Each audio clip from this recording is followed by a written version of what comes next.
regular council meeting. As you all know, every second and fourth Tuesday of the month, this is our regular council meeting. Madam Clerk. Councilwoman order. Estimé Irvin.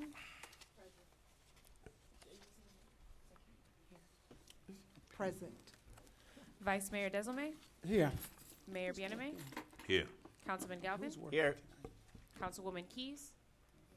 Mayor, you have a quorum to proceed. Thank you very much. And now we're gonna have invocation with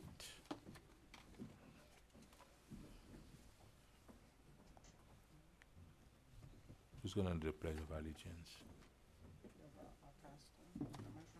We prepared that agenda. Nothing in there. Just now. Did you give? Did we have a new? Can you do know the name?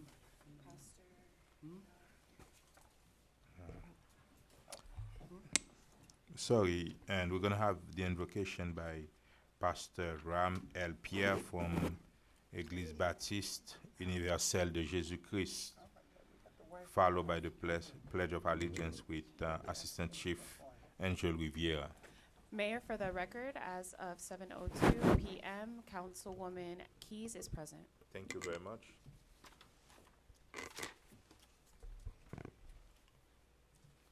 Yes. My name is Pastor Salman Louis Pierre. I'm so delighted to be here this afternoon. I'm so annoying. Let us pray. Thank you, Lord, for your blessing. Thank you, Lord, because you are so kind. Thank you, Lord. We are here tonight to say a word for you because you are my God. I know you can do anything like you say in your word. Everything is possible. We ask you to bless us tonight. Whatever will going to be done shall be done in your name. We ask in you all by the Father, the Son, and the Holy Ghost. Amen. Amen. Amen. Thank you.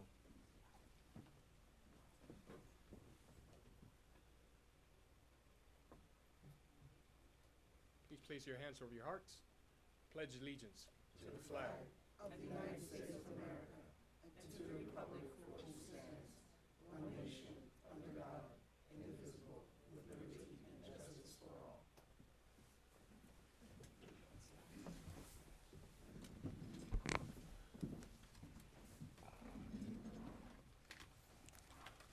Do we have another agenda? Because it seems like mine is incomplete since I did not have that. I don't know who prepared that one. It's the same thing.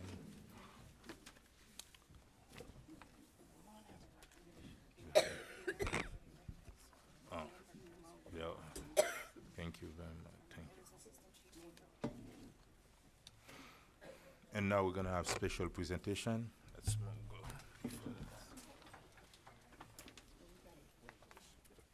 Where's my glasses?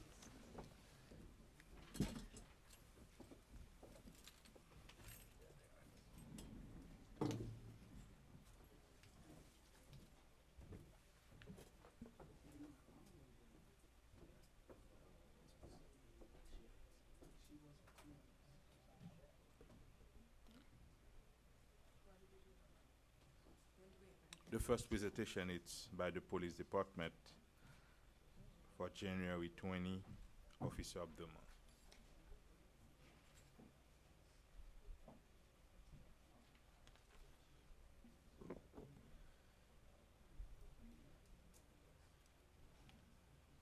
Good evening, everyone. I'm Chief Larry Juriga from the City of North Miami Police Department. Joining me this evening are some of our executive staff members, Assistant Chiefs Angel Rivera and Franzia Brea, along with Major Tim Belcher. And the officers of the month that we're going to recognize are Detectives Oswald Salian and Gideus Frederick. And if I could ask them to join us, please.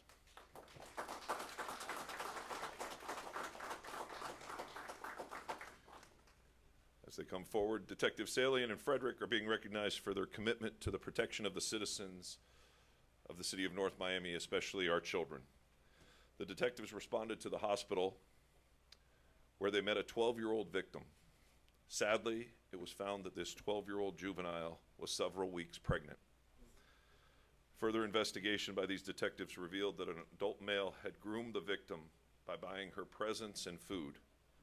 Eventually, this led to the juvenile being manipulated to engage in sexual activities with this offender. The detectives were able to positively identify the subject, apprehend him, and bring this dangerous predator into the station.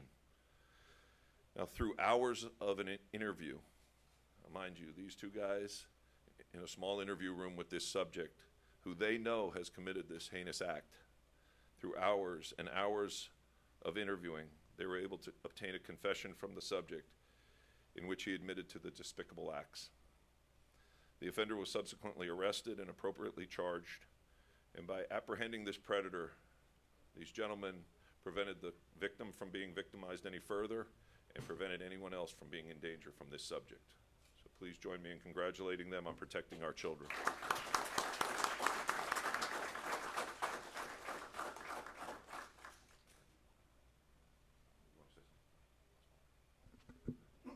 They're going to fight over who's going to talk. Gideus is senior, so he can do it. Thank you, everybody, for being here tonight. I want to thank our staff, our councilmen. We do our job because we do our job. We do our job to help people. It's unfortunately, we're being recognized for this right now, but unfortunately, we appreciate the award, but at the same point in time, some victim actually was victimized to do this. But I do appreciate it and appreciate everybody else here tonight. Thank you.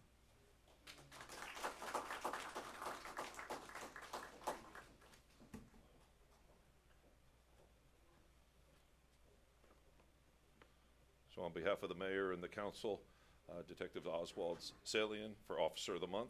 Congratulations, sir.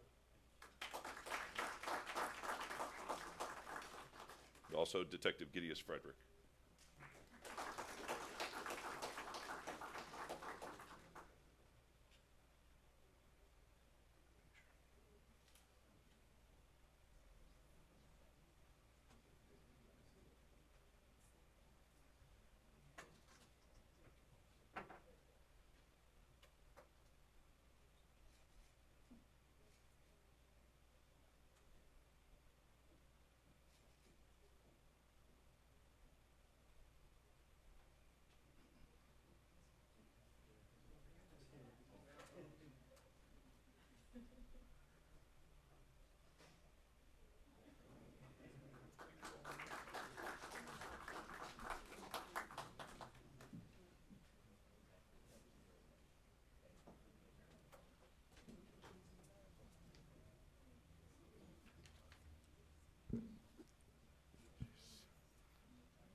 The second presentation is in honor of Rare Disease Month, presented to Raphael Jean Charles, special education teacher at North Miami Senior High School. Mr. Raphael Charles.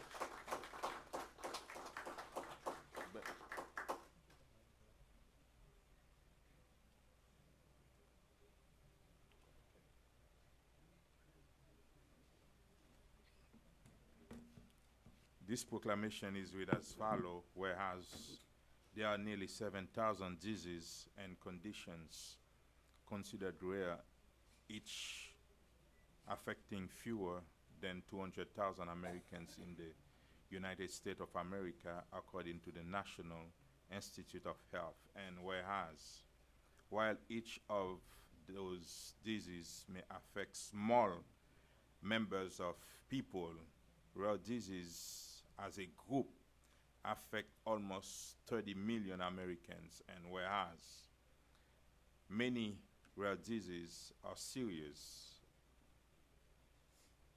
and they have a significant impact on the lives of those affected, and whereas while more than 450 drugs and biologics have been approved for the treatment of rare disease according to the Food and Drug Administration, FDA, millions of Americans still have rare disease for which there is no approved treatment.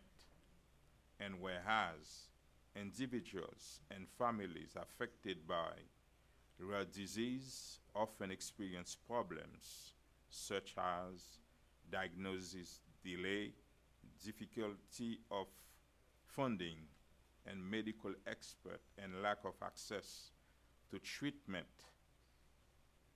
Whereas, while the public is familiar with some rare disease, many patients and families affected by less than widely known rare disease bear a large share of the burden and funding research and raising public awareness to support such treatments. And whereas residents of the city of North Miami are among those affected by those diseases because nearly 1 in 10 Americans have rare disease, and whereas the National Organization for Rare Disease is organizing a national observance of Rare Disease Day in February.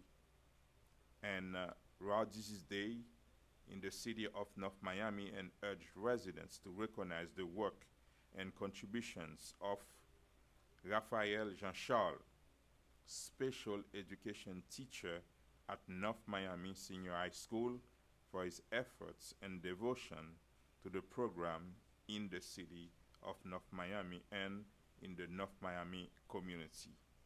And whereas I, Mayor Philip Bien-Aimé of the city of North Miami, recognize Mr. Raphael Jean-Charles for the month of Rare Disease Day.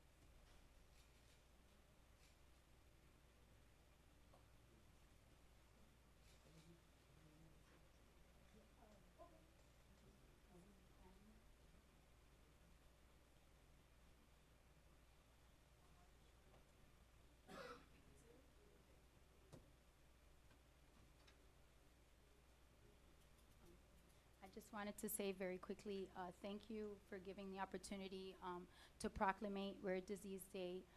Internationally, it's the last day in February. This year, it's a big thing because it's leap year. And I think some of you, you've been here at council meetings previous years. We've proclamated the day in honor of my stepdaughter. But I felt that other people in the community are also affected with it. And I know Raphael personally, his son and my son are in the Scouts.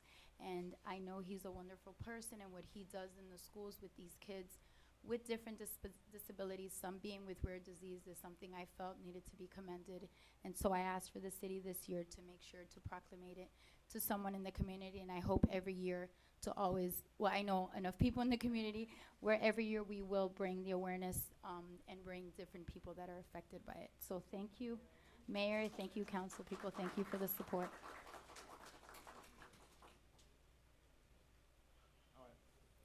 Thank you very much for this distinguished honor. It is hard for me right now to express in words how it feels to be recognized by something that I love to do. Teaching is not like a profession that you go for money. Okay, it's like truly a work of art. Okay. So I've been doing this for 18 years now, and believe it, this student taught me how to be patient, open-minded, and most of all, perseverance. Now, it shows that teacher can also be student, and we cannot stop learning from each other. Thank you very much.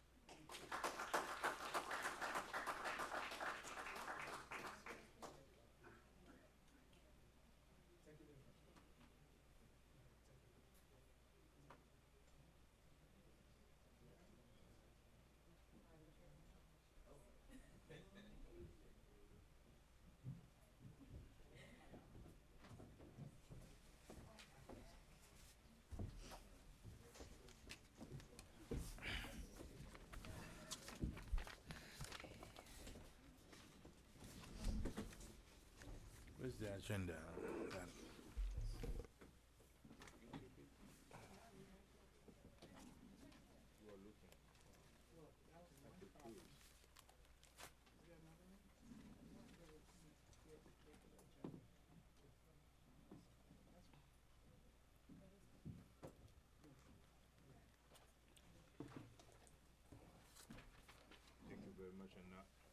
Thank you very much, and now let's go to the agenda. Mr. City Manager, do you have any addition, deletions, or amendment or deferral to the agenda? None at this time, sir. Thank you very much. City Attorney, is the agenda set? Yes, Mayor, the agenda set. You may proceed. Thank you very much, and now, city events? Thank you, sir.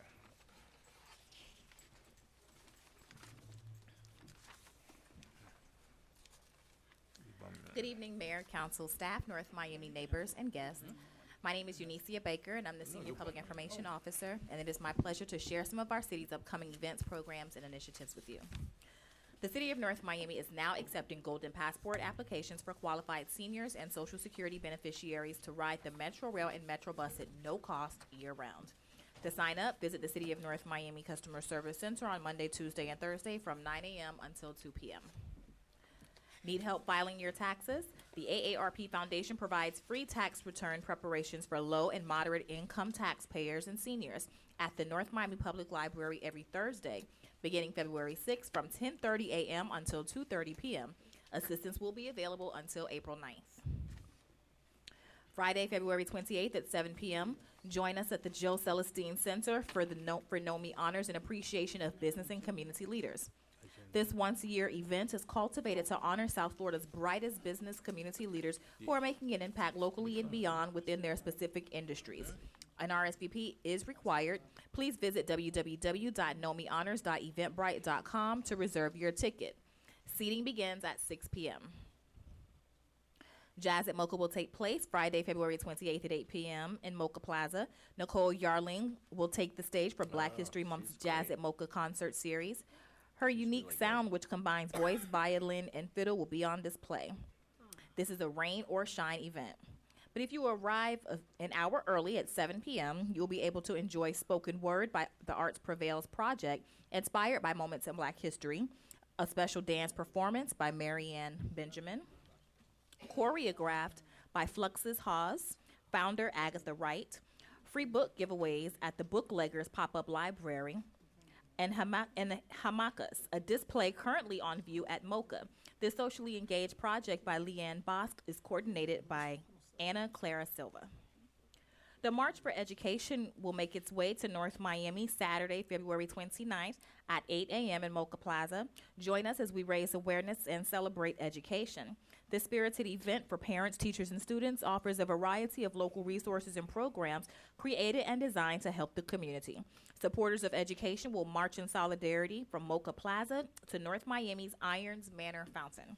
Register at www.marchforeducation2020.eventbrite.com. Applications for the 2020 Leaders in Training program are now available online at northmiamifl.gov. Applications are due by 5 p.m. Friday, March 6, 2020. The LIT program is for teens interested in building a professional resume. Contact or visit the Community Planning and Development Department for more details. The month of February will conclude with the return of NOMI Fest. The 5th annual NOMI Fest will take place at Cackney Park on Saturday, February 29th. This year's headliner is CeeLo Green. The concert will also feature performances by Adina Howard, Sunshine Anderson, and Tanier. Plus, Kevin Little was recently added to the lineup to bring a little island flair. Early bird tickets are now on sale. for $15 at www.nomifest.com. Proceeds from ticket sales support the City of North Miami's Water Utility Assistance Program, benefiting residents in financial distress. The month will conclude with the wrap-up, the official NOMI Fest after party at the NOMI Red Garden. This event will feature appearances by some of your favorite old-school recording artists. For up-to-date information, please visit www.nomifest.com. Tickets are available for $20. The NOMI Library and Prosperity Social Community Development Group celebrates National Read Across America Day, aka Dr. Seuss Day, at the NOMI Library. This event takes place March 2nd at 5 p.m. and includes book readings with authors, performances, and book giveaways along with refreshments. Celebrity Story Time at the NOMI Library will take place Wednesday, March 11th at 4 p.m. and will feature former North Miami Mayor Dr. Smith Joseph. Kids ages 4 to 7 are encouraged to attend. Mayor Philippe Bien-Aimé's first quarter business luncheon will take place Thursday, March 12th at 12 noon at FIU's Covens Conference Center. Sponsored by the North Miami Community Redevelopment Agency, this quarter's topic is 1, Women Optimizing Now, which celebrates women leading in traditionally male-dominated industries during Women's History Month. An RSVP is required. Please do so at eventbrite.com. Parks and Recreation Spring Camp is March 23rd through March 27th at Keystone Community Center and Joe Celestine Center. Registration for residents is $100 and $120 for non-residents. 20% discounts on third sibling registration is also available. Fees include all trips, activities, daily snacks, and related transportation. Campers must bring bagged lunches. Visit northmiamifl.gov/parks to sign up or stop by the Parks and Recreation office to do so. You're invited to the North Miami Police Department's inaugural community potluck and cook-off on Friday, March 27th at 4 p.m. at Sunkist Grove Community Center. Bring your favorite dish and share and enjoy a full night to fellowship with neighbors. Contact the NMPD for more information at 305-891-0294, extension 23210. On March 18th at 10 a.m., join the Resilient NOMI Summit focused on tools, techniques, and takeaways in a changing environment filled with more severe storms, rising seas, elevating temperatures, and some of the greatest global threats leading to profound impacts on people, infrastructures, and natural systems. Don't miss these industry-leading panelists providing input on how we can survive, adapt, and create new resilient cities. This event will take place at the Wildcat Ballroom at Johnson & Wales University. RSVP on Eventbrite. For more information, contact the North Miami Community Planning and Development Department at 305-895-9825. Stay up to date with the latest happenings in the city of North Miami by visiting www.northmiamifl.gov and click on the Connect with NOMI icon on the homepage where you can sign up to receive the monthly newsletter. Residents may also like the city of North Miami on Facebook, Instagram, and Twitter. This concludes today's announcements. Thank you very much. Do you have any questions? Yes, Mr. Mayor, before you go on, I would like just a little seconds of privilege just to recognize Pastor Solomon Ram and his beautiful wife from our city. I did not know they were on the agenda, but certainly they are living in our city, and thank you for all you do. I just wanted that privilege. Thank you. All right. Thank you very much, Pastor. And also, I thought you were gonna emphasize on the event is Saturday, right? Yes, I'll do that. My council report. Doing the report, I'll do that. Okay. Thank you very much. And now, can I hear a motion on the consent if we don't have any question?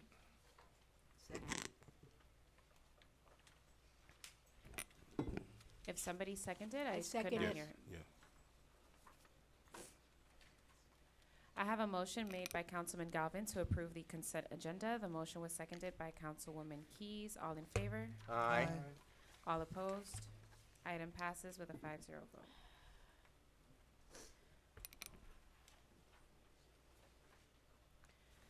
Tab G, proposed resolution of the Mayor and City Council of the City of North Miami, Florida, approving the city administration's competitive selection of United States Service Industries, Inc. as the highest-ranked contractor to furnish all materials, equipment, tools, machinery, supervision, expertise, and services necessary to provide janitorial services at city facilities as designated by city administration. In accordance with the terms, conditions, and specifications contained in the request for proposal, janitorial services RFP number 02-18-19. Further authorizing the city manager and city attorney to negotiate and execute agreements with selected contractor for the provision of services for a combined annual amount not to exceed $207,293, providing for an effective date and for all other purposes. Tab G. Good evening, Mr. Mayor, council members. Alberto Estrada, Purchasing Director. The item that you have before you under tab G is staff's request for your approval of the Evaluation Committee's recommendation to award RFP number 02-18-19, which was a solicitation issued by the Purchasing Department seeking proposals from experienced and qualified firms to provide the city with janitorial services. As reflected in the council report that was submitted in support of the item, the city clerk's office received 10 sealed proposals in response to this solicitation. 3 of those proposals were deemed to be non-responsive, and the remaining 7 were forwarded to the Evaluation Committee for their review and evaluation. On the second page of the council report, you will see the results of the Evaluation Committee interviews and a recommendation as the top-ranked firm of United States Services Industries Incorporated. The proposed contract is for 1 year, with the initial 6 months being a trial period, and then it has an option to renew for 4 additional 1-year periods at a total amount, annual amount not to exceed $207,293. Attached to the council report, you will find a copy of the solicitation, the Evaluation Committee tabulation and their scores, as well as a proposal from the recommended firm. This concludes my presentation of the item. If you have any questions, I'll be glad to take them. Also in the audience is a representative from the firm in the event that you have any questions of the firm. Thank you. Thank you. Do we have any question on the dais? Move approval. Do you, Second, yes, I have questions. second, yeah, we're gonna open it. Do we have any question now? Now let's open it to the public. Well, we can do it after. You wanna do it after? Yes, That's please. fine. Public hearing is open. Public hearing is now closed. Yes, go ahead. Okay. So, I have a couple of questions. Well, I have a question for you. So you said that this is going to be initially for a year, 6 months approval. 6 months of evaluation, correct? Or probationary period? An initial trial period, if you will. A trial period. To Okay. see how they perform. Okay, and how will that be determined and, Well, there are a number of sort of performance standards and performance criteria in the solicitation itself with regards to the performance of their janitorial duties. And so there are lead members for each one of the departments that we have gathered together, and they'll be reporting to us in terms of their performance. So this will be sort of periodic performance, I suppose like monthly, we'll get reports from them. So if at the end of the first 6 months, they're deemed to be satisfactory, then we'll continue with them in the contract. and if they're not deemed to be satisfactory, what is the process? Well, then we have a couple of options. Because this was a selection by the committee, by an evaluation committee, we can move on to the next ranked firm. Or we can also, if it's the desire of the administration, we can also proceed to reissue another solicitation. But ordinarily, when you have a ranking like this, if the top ranked firm doesn't work out, you typically go on to the next ranked firm and so forth and so on. If the second ranked firm doesn't work out, you go on to the third ranked firm. So that is typically what happens. Okay, I have another question. Did this firm take advantage of the local preference? No, none of the firms that you see on the list, that are listed there on the second page, none of them qualified for local preference. Okay. Is a representative here? May I speak with? There is a May I question, representative that's please? present. Come to the line.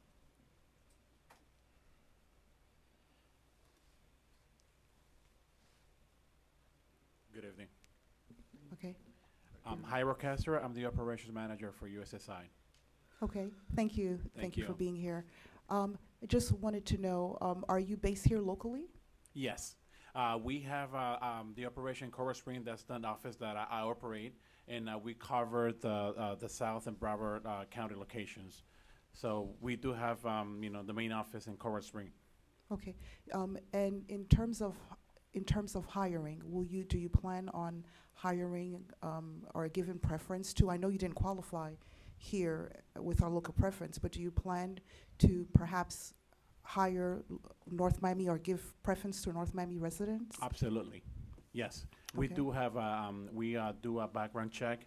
We get the local offices that, for example, that they have solicitation of people looking for jobs in the janitorial area. We do an interview. We do a background, and after that, we do training.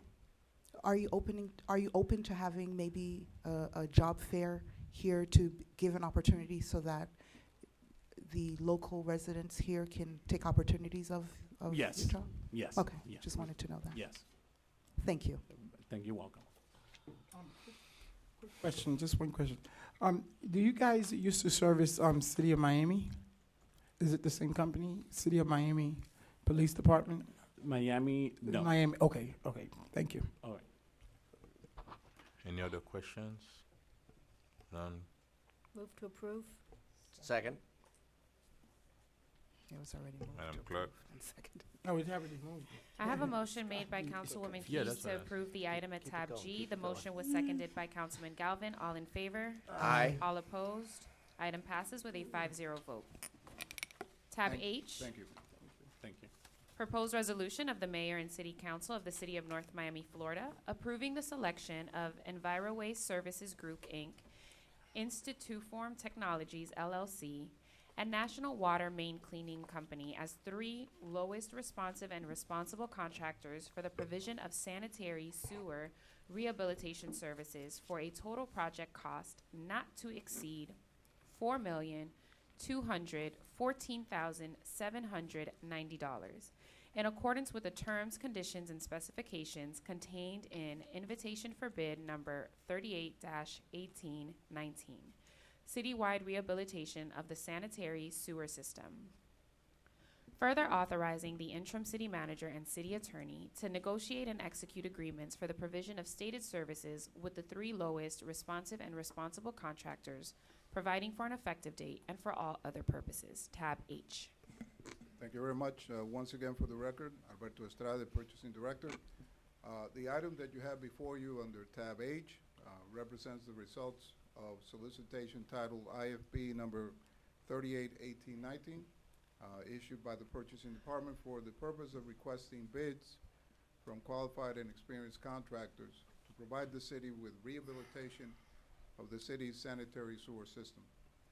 As reflected in the council report submitted in support of the item, the city clerk's office received 8 sealed bids in response to this solicitation. Each proposal and the qualifications of each contractor were reviewed by staff in conjunction with the city's engineering consulting firm, Craven Thompson and Associates, which is recommending award for the following 4 categories that were listed in this solicitation. The 4 categories are listed on the second page of your council report, and there's further explanation for each. The first category is Group A, which is titled Excavated Point Repairs. And this particular category is being awarded to the firm EnviroWaste Services Group Incorporated as the low bidder. The next category of repairs is Group B, which is manhole rehabilitations. And this category is being also awarded to EnviroWaste, also as the low bidder.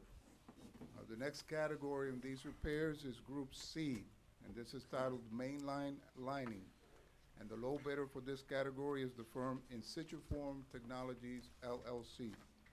And the final category in these repairs is Group D, and it's titled Lateral Lining and Mainline Sectional Lining. And the low bidder for this particular category was the firm National Water Main Cleaning Company. And again, these categories are all listed on the second page of your council report. The recommendation from staff is for award to these 3 low bidders for the 4 categories in an aggregate amount not to exceed $4,214,790. $214,790. The term for completion shall be not to exceed 1 year from the issuance of the city's notice to proceed. Here with me tonight in support of this item is the city's Public Works Director, Mr. Whisper Pierre Lewis, as well as representatives from each one of the recommended firms. So if you have any questions, we'll be glad to take them. Thank you. Let's open. Do you want to add anything? Sure. Whistler Pierre Lewis, Public Works Director. And I understand that the first question would be why? Why are we doing this? And anyone turning on their TVs recently, you'll probably see news regarding the crumbling infrastructure. Specifically in South Florida, we have an aging infrastructure, which is, in North Miami specifically, probably about 60 years old. These sewer systems need to be repaired. Everyone expects that when they flush their toilet, that it doesn't back up into their house, or it doesn't end up on the road or in a body of water. So that's the main reason that we're proceeding with these repairs. In addition to that, we have to comply with our regulations. We're a volume sewer customer of Miami-Dade, and per Miami-Dade's code, chapter 24, along with our operating permit number 00029, we have to keep the infiltration in our system under 5,000 gallons per day per IDM. What we did is we investigated throughout the entire city, and we found specific locations that exceeded that threshold. Therefore, in order to remain in compliance with our permit, we have to address the sewer breaks and sewer areas that exceed the threshold by repairing the manholes, the main lines, and the laterals. This is something that's proposed to be done citywide, as was mentioned. And a quick summary of the different groups include 63 point repairs, 170 manholes to be repaired, about 67,000 lines to be lined, and 93 laterals. That is why we're doing this, and that's a quick Can you synopsis repeat of the that? why. Can you repeat It's roughly slowly your information? 60 point repairs, 170 manhole repairs or replacements,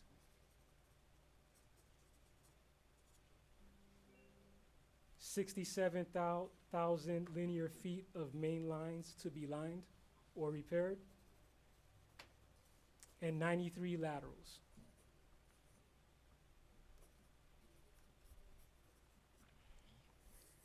Throughout the city.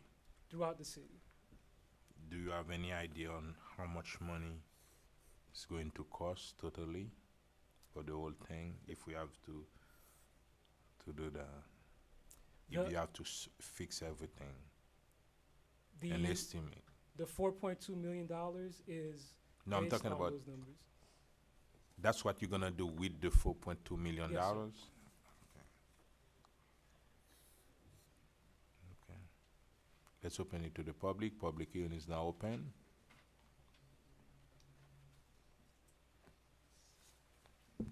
William Prevotel, 11950 North Bay Shore Drive. Certainly, this is something that needs to be done. I have a question that I hope will have a positive answer, and that is, an engineering firm was mentioned that was retained to do this initial bidding and to oversee this. I assume, but I would like confirmation that that same firm or another firm will be there to meticulously inspect that the $4 million is being spent as it's supposed to be, because I doubt if anybody in this room will be meticulously inspecting our sewer system anytime soon. So it's a matter of making sure that we're getting our money's worth and that it's being done properly. If we could just get confirmation, that would be great. Thank you. Thank you very much. Do you have any answer to that question? No. We usually don't do that, but it's a specific question like that. As of right now, we do not have that contract with that consultant to continue to work. However, we have been doing this for several years, approving it and reviewing the pay applications and inspecting the work with in-house staff. Okay, that's when in-house you do Yes, that. in-house, yes. That's what we want to know. It doesn't Oh, have I to be thought an you said- outside Okay, consultant. yeah, we have someone in-house to do it. Yes. Okay, thank you. Public hearing still open on the item? Veronica Guzman, 540 Northwest 127th Street. I just want some, I guess, layman's term and clarification in order to justify spending this 4.2 million. What exactly does the excavation mean? What does rehabbing the manhole mean? Lining and things of that nature. A lot of residents don't work in that field, and I just want to know what each item would cover in order to justify this 4.2 million. Thank you very much. Have a seat. At the end, we're going to answer this question. Do we have any other questions? Public hearing is still open on the item. Public hearing is now closed. Do you want to elaborate on that? It's just lemon term is repairing our sewer system. Yes, layman's terms, it's, I understand it's not something that people see, it's all underground. However, under the ground, you have pipes due to age. Sometimes it's actually due through some type of construction, the pipes break. And what you do is you insert a liner into that pipe to restore the integrity of the main, to close the hole.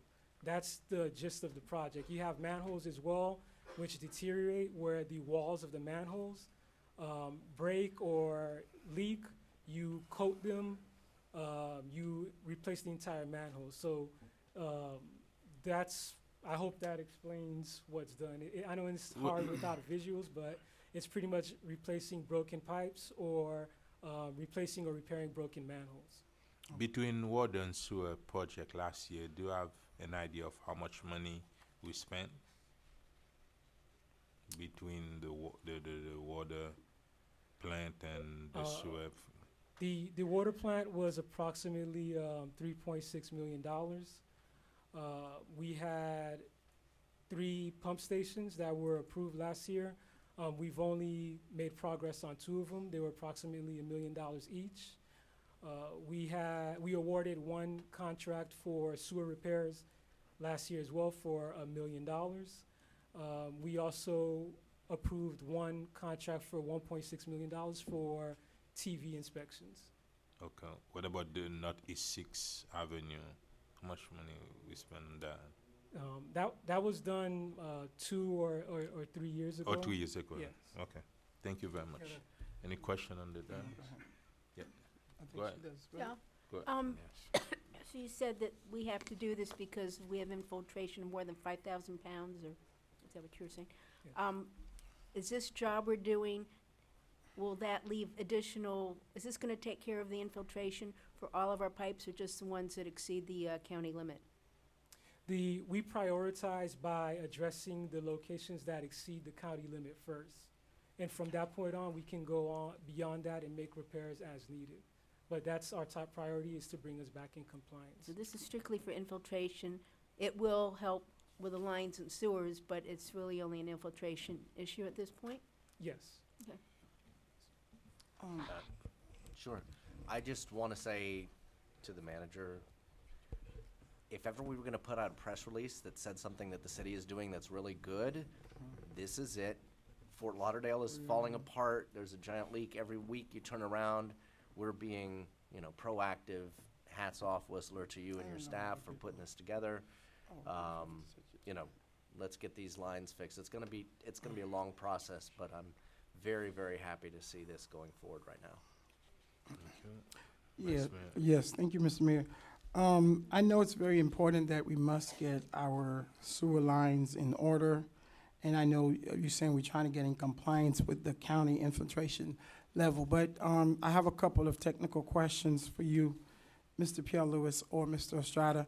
In reference to the number of sewer holes that we have to fix throughout the city, do we have a total? Do we have an amount, or is this it tonight, or what's that bigger picture? And I know you say you have a list. I certainly haven't seen the list. I don't know if anyone else up here have.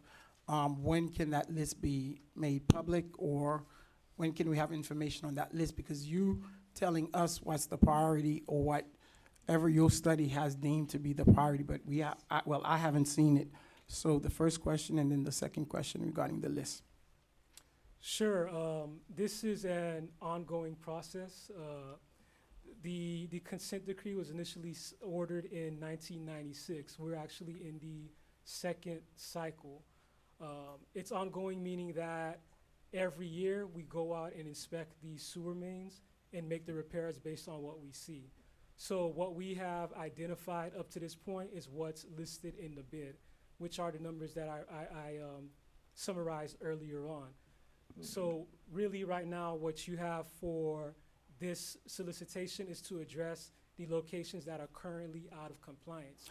That's what I'm saying, We'll sir. continue to investigate, and if we find additional locations, we will address those as well. Okay, so at first I thought you said there was a list of priority location. So now there is a list, or there is not a list, or it's your department that comes up with the recommendation of those locations? I just wanted to be clear on the record. What are we, because this is something vital, but I want to make sure that I get the right information on something that we need, and where we're not looking at fixing one part of the problem and then where we have other part of the the problem. So I'm trying to get a clarification, because and this has nothing to do with the item. I am in support of. However, I need to make sure that we up here, or especially me, have the right information. So again, my question is, do you have a list of priority location that you did a study throughout the city, or is this a list of your department going out and assume these are the locations that are not in compliance with the county? Councilman, this is not, there are no assumptions. This list, which is included in the facility plan, the resolution was approved last year, or maybe in 2018. That facility plan included a list of all of the locations where this work is proposed. Okay, that's what I'm saying. So that list, when can we see that list of those locations? And how many locations are those? Do you know how many throughout the city? Roughly, we have 12 basins that were out of compliance. And these are the 12? Yes. Oh, okay. I just wanted to make sure. So the list is the sheet of paper that Okay, that's what I wanted. So whatever priority that you have, this is the list. We're not missing any locations or anything else? No. Okay, thank you. You done? Yes. Yeah. I have a question. How many sites do we have throughout the city? We have 44 pump stations that are owned and maintained by the city of North Miami. So we have 44. Yes. And out of the 44, the 12 sites that you're citing are the sites that need immediate attention. Yes, Councilman. Okay. Any questions? Can I hear a motion on the item? So moved. Second. I have a motion made by Councilman Galvin to approve the item at tab H. The motion was seconded by Councilwoman Keys. All in favor? Aye. All opposed?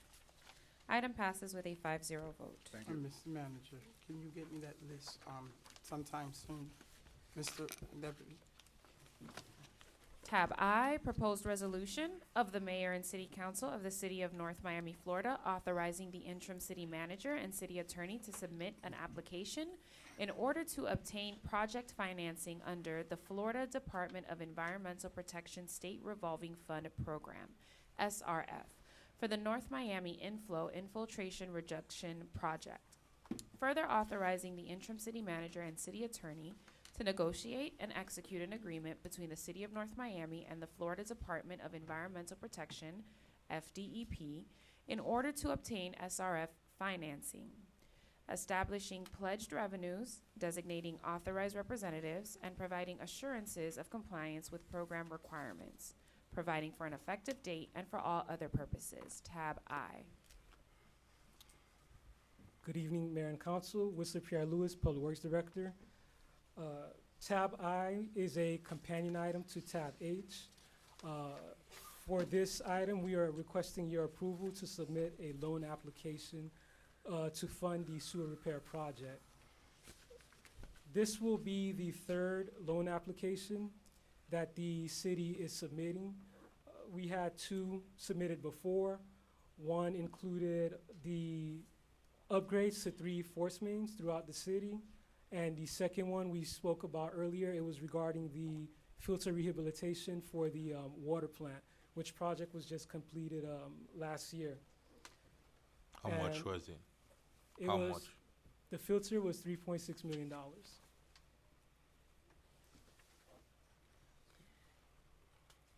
you With- done with the, No, sorry.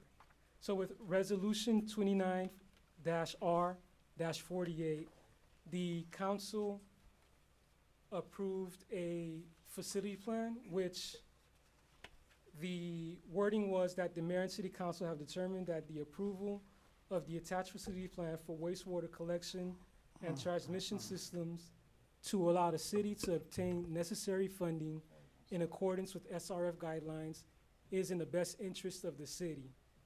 Continuing in that same path, we're now submitting the loan application. And I'll just read from the council report. The city of North Miami is applying for project construction funding through the FDEP SRF program. This program has made funds available under project number WW13186 for North Miami Inflow Infiltration Reduction Project. The construction project funding request is approximately $4.2 million and does not include capitalized interest. Once the loan agreement is provided by the SRF program, the City of North Miami will outline all costs in the agreement along with the estimated semi-annual repayment. The repayment starts within 2 years of approval date of the agreement or 6 months after construction, whichever is the latest. Included in the council item are the loan application, the legal opinion provided by the city attorney's office, and the council resolution. This was a collaborative effort between the finance department and the city attorney's office. And we have the finance director who is also available if you should have any questions regarding the loan. If I may, Mr. Mayor, I'm going to have the finance director, Mr. Miguel Augustine, kind of explain the reason why we do these particular loan applications, SRF loans applications. All right. Good evening, Miguel Augustine, Finance Director. Essentially, the purpose of using debt financing is to be able to preserve our cash flow and to be able to manage our cash abilities. So if we use other people's money, it's better than using our own. And it gives us flexibility in the long term to be able to, it gives us flexibility to be able to budget and to be able to preserve our cash flow for operations. And especially given our current situation, it's something that would benefit the city to be able to have as little cash outflow as possible in the short term. And if we need to, we have the flexibility to pay the loan off earlier to be able to, if in the future things improve, we can make decisions to cure that. If I may, Mr. Mayor, I'd like to make sure that you are aware this money for this particular project was budgeted. The $4.2 million was budgeted. The actual budgeted amount was $6 million. However, once we did get all of our quotes to move forward with the project, the amount came down to $4.2 million. So we changed the amount accordingly.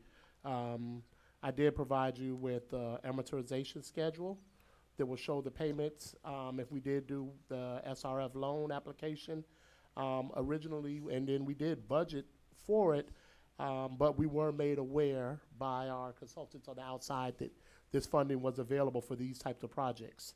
So that's why us doing our due diligence, we brought this forward, seeking your approval. Let me, just a quick question before we open it. The $4.2 million has nothing to do with the previous SRF loan that we had for the water plant.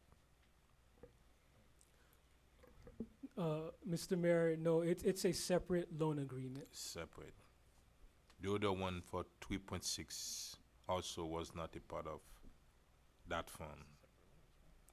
No, the water one. Each project has a separate loan agreement. Okay. The question is, the money is in the budget, but instead of take the money and you propose that we borrow the money at a low interest so we can keep our cash flow. That's what it is. So public hearing is open on the item. Let me add, Mr. Mayor, also the current interest rates for SRF funding is of approximately 1.8%. Thank you. Public hearing is open.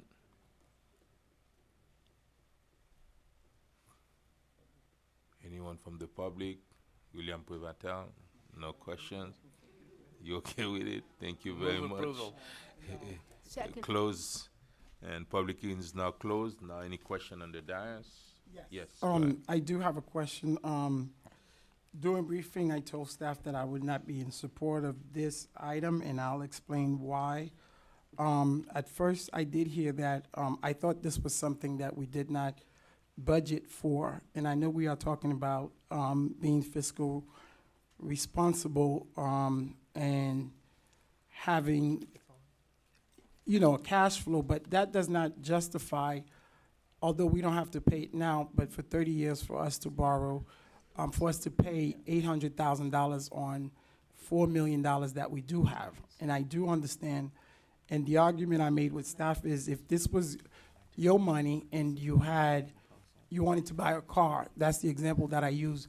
If you had the money, all of us, if we had our mortgage, we'll pay it cash. But if we don't have it, I understand the borrowing mechanism. So I don't understand, and I cannot support it consciously, knowing that we do have the money, but we need the money for cash flow. So what would be the purpose of my first question of budgeting if we had the money, but we want to use somebody else's money, which might be smart, but however, looking at these interests, although it's low, it's it's $800,000 at the end of the day, if we decide to go to 30 years, whichever amount of years to pay it back. So I'm just not fully in support of that, and especially if we're talking about financial responsibility and all this being fiscal responsibility, I just do not think this was being responsible, and I share that with staff, and I'm just not there to say we have the money, but yet we want to borrow and then pay interest so that we could have cash flow, although we budget for the money. So to me, I don't understand that, and just because it's not ours, we just have to be careful. And I know a lot of folks want to talk about, other things, I don't want to name them, but they certainly do come up when it comes to budget, but we got to look at the whole picture. And I may not even be on here when we start paying this back, but we still have to look at the debt that we leave behind as council people. Thank you. Thank you very much. Do we have any question? Councilwoman Estime? No question? Yes. Through you to, Miguel, what type of interest return are we getting on the money sitting in our, enterprise funds? In the enterprise fund, well, from Bank of America, we get 0.25%. How much? 0.25%. 0.25%. Right. Okay. I think on a financial standpoint, it's not too bad. And in that regards, Councilman Desilme, and since we are trying to making sure our budget is balanced, and when you take in consideration the deficit that we have, that's mean if we keep even though the money is in the budget, if we can save the money, I think at the end of the year, and we're going to reduce our deficit, and on a financial standpoint, I think it's good for the city. Paying it, if you have $4 million at the bank and you borrow $4 million and you have to pay $800 for 30 years, I think in a financial standpoint, it's a good deal for the city. It's like when you buy in a car, understand that if you have $50,000 at the bank and you buy, instead of borrowing the money and get a loan, you take the $50,000 and you buy new cars. When you take in consideration the depreciation, after 2 years, if the car is totaled, the bank not gonna replace the car, and you won't be able to buy the same car. I think on a financial standpoint, it's not too bad, and it's better to keep the money for cash flow, be able to balance our budget or reducing our deficit for next year, and just borrow the money from a bank and paying about 20,000 a year on interest. I think it's not bad for financial structure. And can I get a motion on the item if there is no other question? You want to make comment? No, you already have a motion and second. Yes. Wait, Scott made a motion, didn't you? I'll remake the motion just for And clarity. I'll re-second it. I have a motion made by Councilman Galvin to approve the item at tab I. The motion was seconded by Councilwoman Keys. All in favor? Aye. All opposed? Nay. Item passes with a 4-1 vote. Tab J.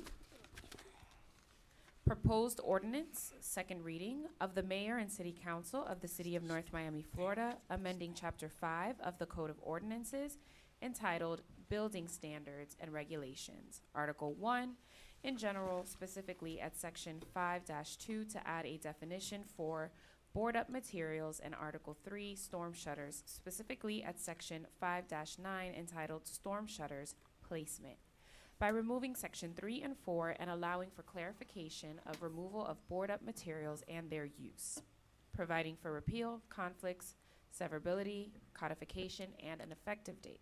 Tab J. Can you re-clarify that, please, Madam Cado? What are we doing exactly? Good evening, Mayor and Council. Crystal Patterson, Code Compliance. This item is specifically just for What's your last name? Patterson, sir.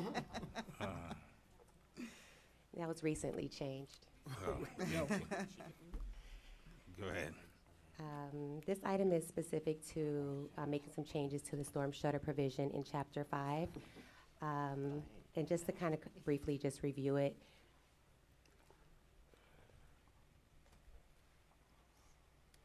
so the city's land development regulation states that windows may be covered up or boarded in accordance with a building permit for a period not exceeding 6 months. So there was language in subsection 3 that we were going to remove because it was a conflict with the LDR.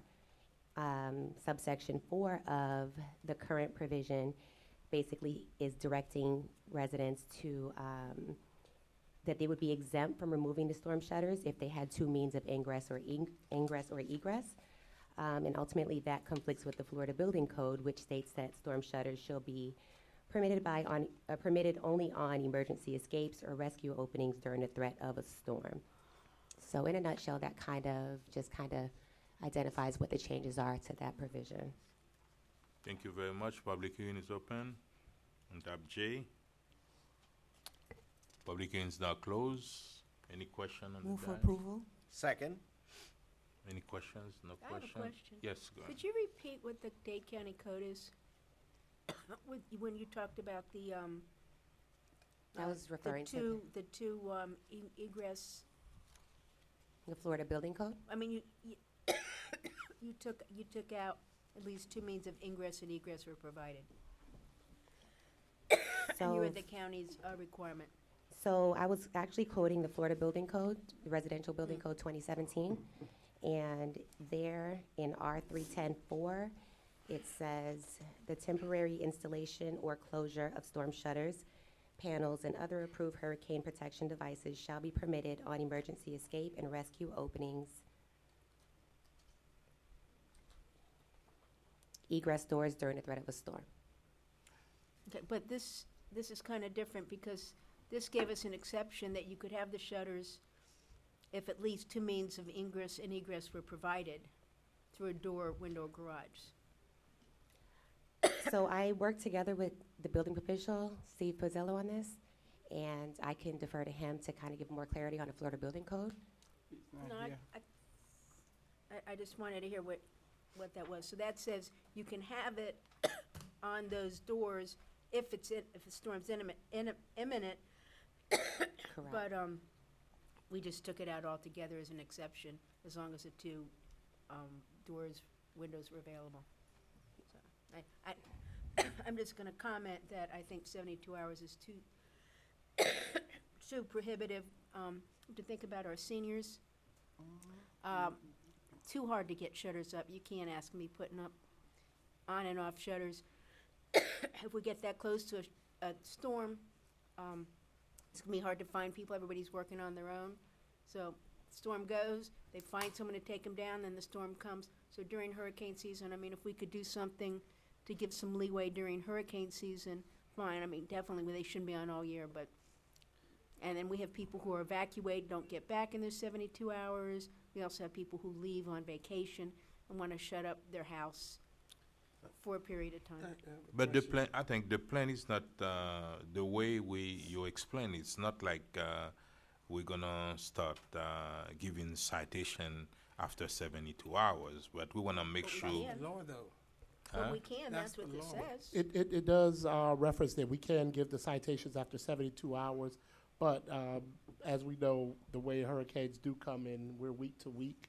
We'll be doing we'll be doing case by case. This came about during our last, I believe, the last storm, Irma, or the last threat of a storm that we had, and we had a couple places that left shutters up for a couple months. Still there now. Some of them are there, Yeah, some of them are especially still- commercial. Yeah. They're still keeping them. And That's this what is we. an attempt to address some of those issues. Mr. Mayor? Yes.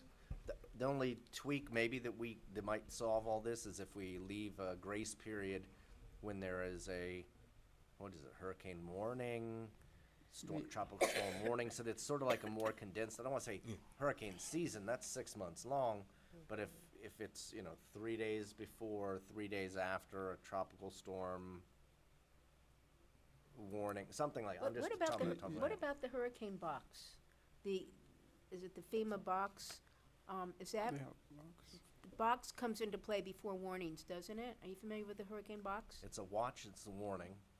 Well, there's And then- something that the insurance, you can't get insurance when the storm is in a box. I don't know if it's NOAA or FEMA has built a box, and It's it a goes certain around number the of storm. days before a warning, or Yeah. before a watch. So maybe if there's a box, you could extend Yeah. it, but that's But a that- little bit. But I'm just trying to help. Sir, as it's written, it gives you 36 hours during the warning. So you have 36 hours prior to a tropical storm warning, hurricane warning, or hurricane right now in the ordinance. And the other thing, before issue a citation, you still give the resident a 10 days Yes, sir. warning. Yes, sir. That means they're still gonna have a 10 days warning before we can give them a citation. Yes, That sir, means that's we're not correct. just, it's not, no, any citation, usually we give them a do warning, have a to. 10 days warning, and then after that, that's when we issue citation. Quick question, because the first time I saw the legislation, the last time, my issue during the briefing with the attorney was the same, I think, concern my colleagues are having. I know we used to have it somewhere with the maximum of days were 14, or it was too long, or how many days was it? So now we're closing it down. How many is it currently? It was, previously, it read the whole season. Okay, okay. So now So- we've changed it to kind of be more specific to, when there's some But type of threat or some type of And storm. I had heard of 14, and I don't know if that was too long, but thinking about the seniors again, I understand the first part. So I think my concern the first time was actually what was just brought up by Councilwoman Keys and the other. It's really the days that we have. But now you said something, I don't know if it's you, Mr. Mayor, with the manager about the 10 days. Is that part of can your officer override that 10 days if it's a season and the person, let's just say, after the hurricane warning is done, their shutters is up? Do they go and just say, okay, I don't want to give them the 10 days notice because you have it up, you violated the code, so I'm giving you a ticket? No, sir, they would still have to follow due They'll still have to. process. Okay, so now we are almost back to the 14 days, I'm assuming. Is that? Yes, sir. Yeah. Okay, Okay, because I think that, and you saying on the record, you won't give them, No, you won't it's skip still that there. process. No, we'll definitely give them some type of a courtesy, and it wouldn't be, I mean, we wouldn't be out literally at the 72-hour mark, likely. I mean, you know, you would factor in weekends, there's different time, you know, different things like that. So more than likely, by the time they hear from code, it's 5 days after a storm or so. It's not gonna be exactly at 72 hours each time. And then we would always give a courtesy notice, giving them some time to remedy the issue and go through the process.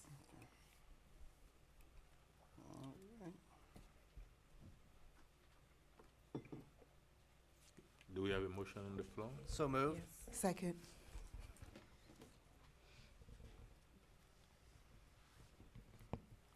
I have a motion made by Councilman Galvin to approve the item at tab J. The motion was seconded by Councilwoman Estimate Irvin. Councilman Galvin, how do you vote? Yes. Councilwoman Keys, how do you vote? No. Councilwoman Estimate Irvin, how do you vote? Yes. Vice Mayor Desame, how do you vote? No. Mayor Biename, how do you vote? Yes. The item passes with a 3-2 vote. Tab K, proposed ordinance, second reading of the Mayor and City Council of the City of North Miami, Florida, amending Chapter 11 of the City of North Miami Code Ordinance entitled Licenses and Business Regulations to establish Article 12, prohibition on distribution, sale, or use of plastic beverage straws, to prohibit the distribution of plastic beverage straws to reduce waste, providing for penalties, providing for inclusion in the code of the City of North Miami, and providing for an effective date. Tab K. Mayor and Council, this is the second reading on this ordinance. As we discussed last time, this is a ban on the use of ban of sales or use or distribution of plastic straws within the city. This would not just apply to the city facilities, it would apply to everyone in the city, including all the businesses in the city. There are 5 exceptions to the prohibition. These are prepackaged drinks sold at commercial establishments, used by medical or dental facilities, used by the school district, county, state, or federal government entities, used during a locally declared emergency, or used by individuals with disability or other impairment requiring use of a plastic straw. Those are the exceptions. The last discussion we had was, I was asked to look into the state legislature, see if there's any laws that would preempt the city from doing this. There are no laws preempting the city from doing this. In fact, there was a bill filed on January 14th, 2020, that actually would ban, it's in the Senate, it would ban the use of straws and plastic bags throughout the state. So that's the only legislation I found which actually supports what we're doing here. And so we ask for your support on this. A quick question now, you say sell. That's mean publics cannot sell plastic straw? Exactly, straw? sir. Yes. Oh. What you gonna do? Gotta go in there. Excuse me, sir? Whole food, nobody, How they do we cannot. enforce this? If it's your law, then we'd have to enforce it. I think that would be a code issue. Code would have to go out and do what code does. Mr. Mayor, make a suggestion. Yes. This is Councilwoman Keys' baby. How do we enforce this, Councilwoman? We send them a letter and tell them they're No, violating sir. code. And we can make it public and we can shame them for not following environmental laws. There's a lot of our sister cities, North Miami Beach, Aventura. In fact, the Florida legislature is about to do that. I don't see a problem in doing it. So when we now hear back to staff. Now, from what I understand, the problem with public selling plastic straws is the straws that are in prepackaged, like sippy cups and juices, and those have been eliminated. Right, no, but let's not take So- Publix as the example, let's take Starbucks as the Shame on them. example. If- When Okay. shaming is great, practically enforce it, because I'll tell you what, we passed this now. I said this two weeks ago. We passed this now. In 4 weeks, residents are standing here at these microphones going, I went to Starbucks and they're still using the plastic straws. Council, what are you doing? Right now, I'm trying to figure out how we're going to enforce this. First, I'm looking to do an education to to our local businesses and not implement this for at least, until at least July, to educate them and let them know. I mean, is Starbucks in North Miami Beach selling that? Starbucks in North Everywhere. Miami. Yeah. They have the Starbucks. same Is that stack. on North Publix, Yeah, it's one. Bravo, So- everybody. So here we go. I thought back it to was staff. restaurant and thing like that. We can I give didn't- them a fine, we can give them a fine. Do we have the fine levels set yet? If we fine, please, staff, just direct me. They violate August 1st. We send them a letter saying shame, shame, and we make that public, and they still go, well, screw you, North Miami. Well, this pretty much, this isn't unique to just the straw ordinance, right? So, I think a year ago or 2 years ago, we passed an ordinance, basically setting fines for anyone who puts out, the shopping carts. The way that one worked, we passed it, we sent out letters to all the businesses that that have, shopping carts in the city, gave them the information, and then it's on the books now. I don't think code changed anything. I don't think code ran out to Publix and, started fining Publix. It exists. Some of these, again, this is Councilwoman's, ordinance, but some of these things are aspirational, right? I mean, it doesn't mean that the city is gonna change its budget and hire, 1,500 new code enforcement officers to go out and cite people. What it does is it lets businesses know that this is out there, and then you can see that some businesses do change their practices based on these laws. I mean, I know in the city, I've gone to places, I can't stand the paper straws myself, but I know that there's plenty of places in the city where you go and you sit down, they're already gone to using the paper straws. So this is more of an aspirational thing. Are we gonna get everyone in the city to stop using plastic straws? No, I mean, we're not gonna send the police out to grab anyone, but, like Councilwoman says, a lot of cities are doing this, and a lot of businesses are, beginning to understand the environmental impact of these straws, and they're starting to change. So, it's one of the things, again, I think it's an aspirational ordinance that will hopefully drive people to a certain direction, but I don't think anyone is gonna change the way we do business in the city to any great extent. It's a small step of saying that we want to be responsible, resilient, and we do not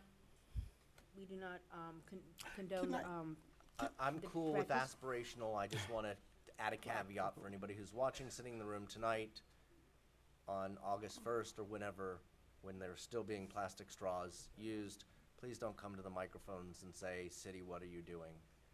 Because that's just not, unless we want to belabor this and come up with a plan and, all of that. I think our businesses will stop you go into a restaurant and someone gives you a handful of plastic straws and just puts in there, you don't even ask them. Maybe they'll start, we're talking 2 cents a straw, but instead of just giving you a bunch of plastic, at least maybe they'll ask, would you like a straw? Instead of just throwing this stuff out. I mean, it's crazy. We've But got the to point protect is, it's the not just people. go to a restaurant. You're talking about the sell. We're talking about those big companies. You're talking about Publix, Winn-Dixie, and They can those, start selling Starbucks. They can start selling paper. Paper straws. Okay, Can I but- add something, Mr. Mayor?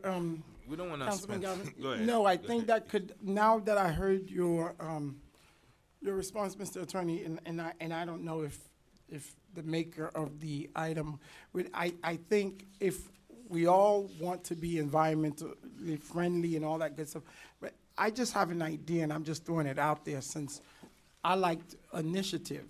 So is it something that this could be an initiative of education, and we going out to all the communities and say, this is what we do, and this is something that we will hope if you take part of as part of a greater city hope, and then we will recognize you. We could do incentive for restaurants and praise them who does do this, and I think that, and then we could kind of look, if you don't follow this and this and that, but this would be a little bit more open if we do something voluntarily with the education component to it, us letting these businesses know this is what we are planning on doing in the future. And I think that's something that I could see going out on my business corridor with the chamber, with anyone, and kind of educate them and saying, this is the future, this is where we are moving, and down the line, this will be a little bit outlawed, but at the same time, we want you to be part of this, we could do press release or points system or whatever we want to do to encourage them to say, you know, our neighbor city, North Miami Beach, Aventura have done it. We trying to get there, et cetera, et cetera. I'm just trying to figure out a good, you know. So to use the example again of the shopping carts, you all passed that ordinance to increase the fines on the shopping carts.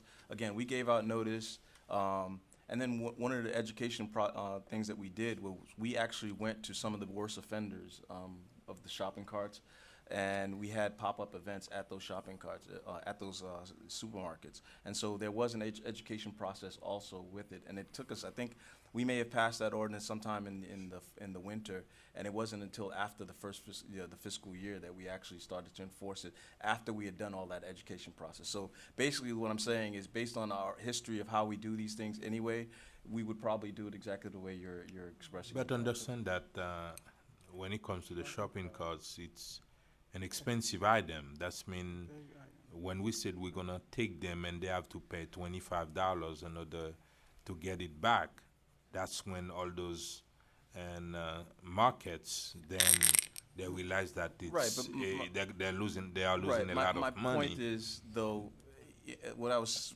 saying though, it still hasn't stopped the problem of shopping carts.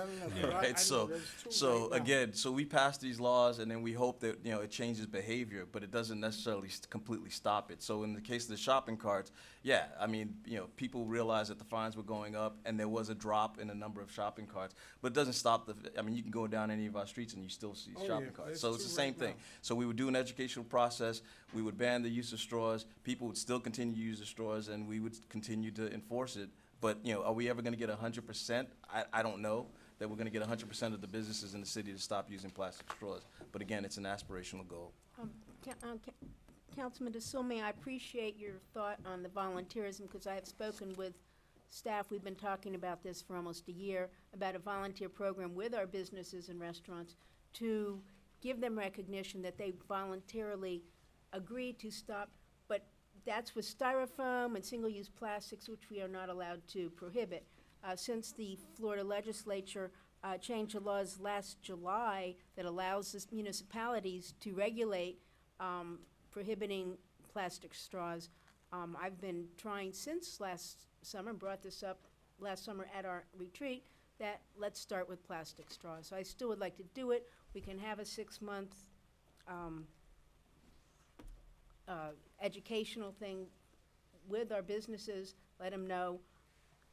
We don't have to have, I don't know about the fines, but I think we need to get on board with the rest of the cities and the rest of the waterfront communities in our country. Quick question, Mr. Attorney. So the legislature going to be taking up this particular issue? You're saying they're going to do it, or they looking for us, they're allowing cities to do it? No, there's a bill right now, like I said, Senate Bill 40, that would ban plastic straws and plastic bags. But again, I mean, these things, it's just a bill. It's a bill. It doesn't mean it's going to pass.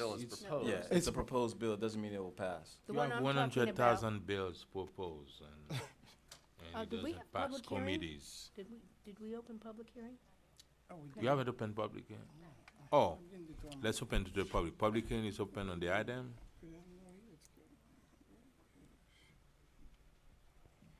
We have 2 podiums, so if you'd like to speak, you may stand at the other one. Yes, sir. Good evening, Mayor, Council, City Staff. Howard Tonkin, 12600 Griffin Boulevard. I would really hope that all of you support the ban of plastic straws in our city. We are inside of a 2-year legislative window to take on dealing with climate change. If you guys don't take on dealing with climate change in this 2-year window, we miss the boat. The train is leaving the station. The water is rising. Now, banning straws is not going to stop seawater from rising, but it is going to set the standard for taking on other issues with regard to climate change. So plastic straws, they're in our rivers, they're washing up on the beach, they're dirty. Other cities are doing it. And it would be so important for our city to start somewhere with taking on pollution and plastic straws.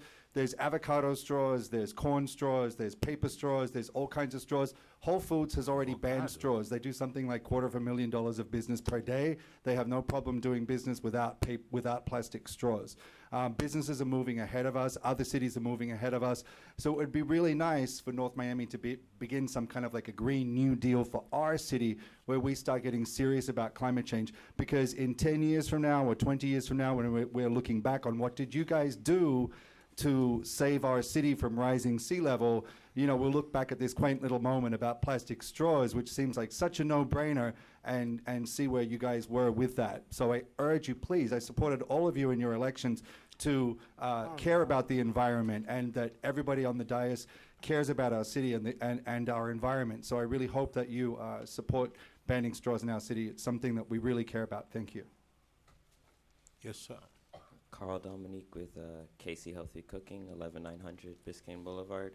I just wanted to, I guess, guide the council. I think a place that you could look in terms of research and education is where the businesses get their straws.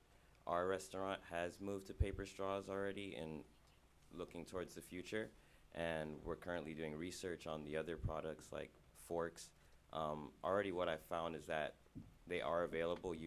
Councilman Keys was actually right on the money with the 2 cents per straw. That's actually what we're paying. But I say on where businesses are getting their supplies, whether it's in town or online, because right now I drive to Restaurant Depot down in Miami, which is early in the morning. That's like a 15-minute drive, but the second it's after 7 o'clock, that's like 30 minutes to an hour if there's an accident, depending on where you're coming from. So I don't know where other businesses get their straws from, but that's where I would say education-wise, I think it's less about price or want to, and more where do they get it, because I feel like some businesses just won't know where to go to find the straws. And also, maybe the city should look into encouraging a distributor to come into North Miami, so that way the smaller businesses won't have to, say, look for someone to supply the paper straws, or where do we go, or whoever the city finds for the paper straws, they can forward that information to the businesses, and then it'll be easier to go forward there. Thank you. Thank you very much. Hello, my name is Kepler Verduga, 524 Northeast 130th Street.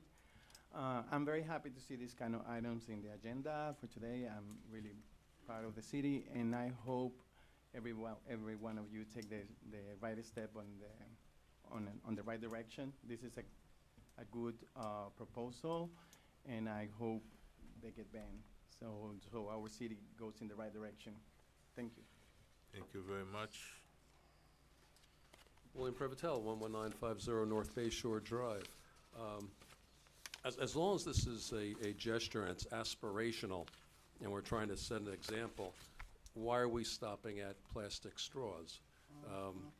Every day when I walk my dog the 3 or 4 blocks up to the park, I come across litter, cans and bottles that I generally pick up. Probably every 2 days I have to pick up a piece or two and bring it to the park, and I throw it out. But it's, to my recollection, I can't recall picking up a straw. I can tell you that I've picked up dozens of cans and bottles, and yet we have no regulation against that. When I go to being a landlord, when I go to the dumpster, unfortunately, I have to admit that I see dozens and dozens of plastic bottles. Yeah. Not large plastic jugs for an emergency, but convenient little 16-ounce, 12-ounce, 8-ounce, 6-ounce bottles. Why is it that we do not do something about that? If it's a gesture and aspirational, let's do that. While we're at it, why don't we make Amazon have a smaller box? If you're going to be sending something the size of a keychain in a box that could fit a basketball, why are we allowing that? Why would we condone that? Why are they doing that? It's insane. Then if we're going to do this and we want to sort of set up for whatever it's worth, and we don't need to necessarily enforce it, let's at least make it on the record. Let's at least have some common sense on a range of things. I've just mentioned 2 of them. But the straws are a small, smart starting point, but it is a starting point. But the other plastics and the other cardboards and the other items that are used, bubble wrap and such that come with these things.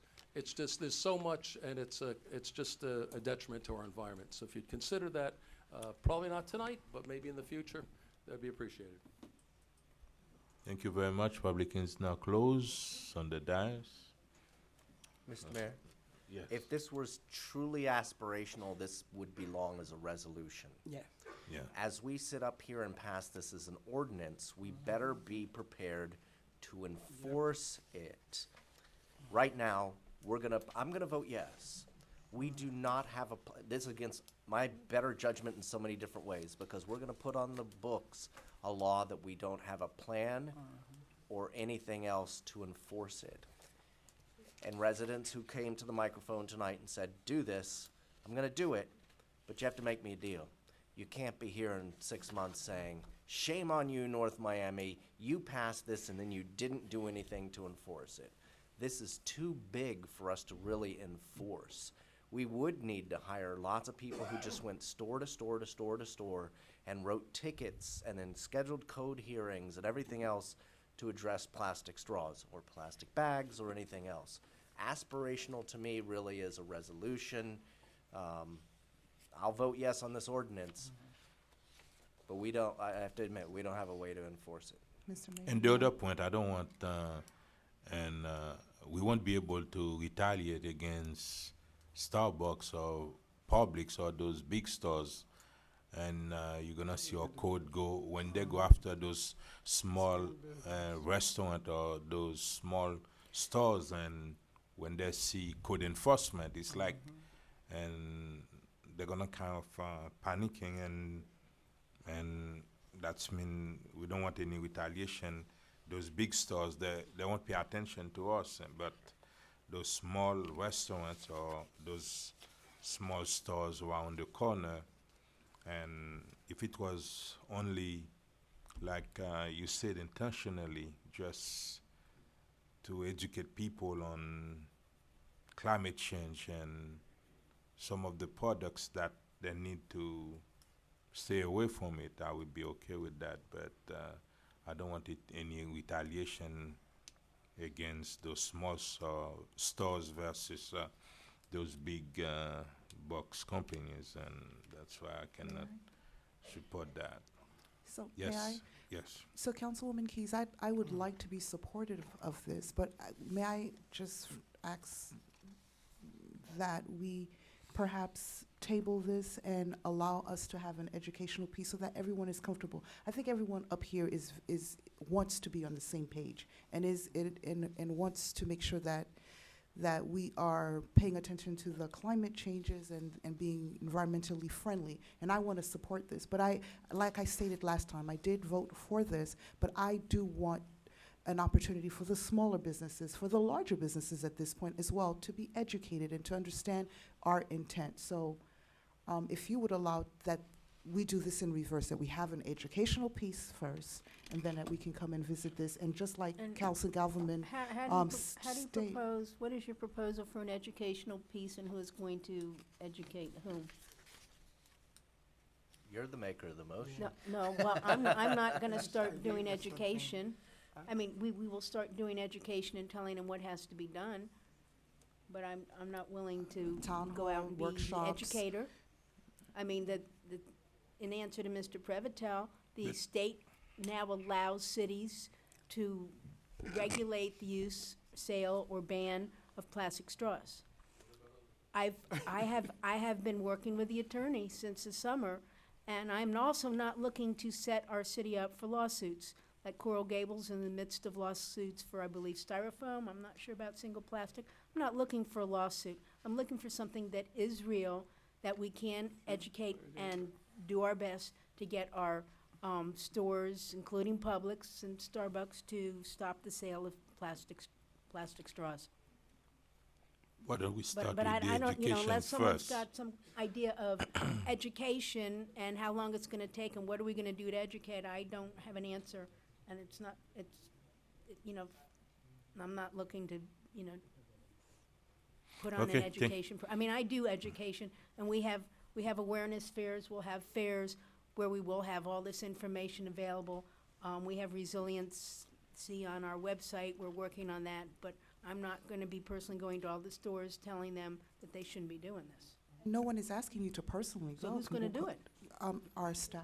What staff? The one who's gonna That's when enforce you're gonna, if you're gonna pass that, that means, Really? if you're not gonna do the educational part, that means you're gonna ask them to issue citation. That's what it is. If the educational part, That's, we haven't think about that part, that's mean, you know, that's all we're can I gonna say, do. if you, Mr. Mayor, the code enforcement, and I'm not saying anything, you know, I would get calls, and I got one, well, two this week, well, last week, the flea market, I'm just giving you an example. And I guess code, I don't know if code was in there doing their job, and some folks just happened to call me because they got panicked regarding them not knowing that they needed certain license or things in the flea market. So when they got, you know, they started, when I got two calls back to back, I knew that we were doing our job, and I had to explain to them.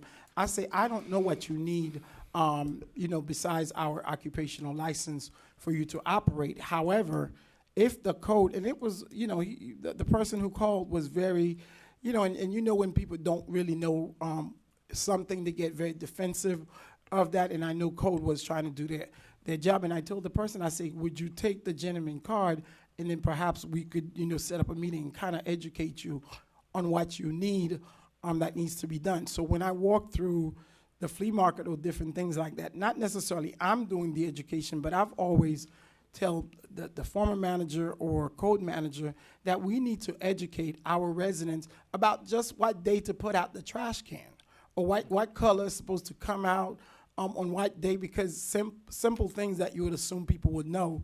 And the same thing with the businesses. We have businesses, and I'm gonna state this again, what they need to operate, they don't even have, and we're not enforcing that. That's the occupational license.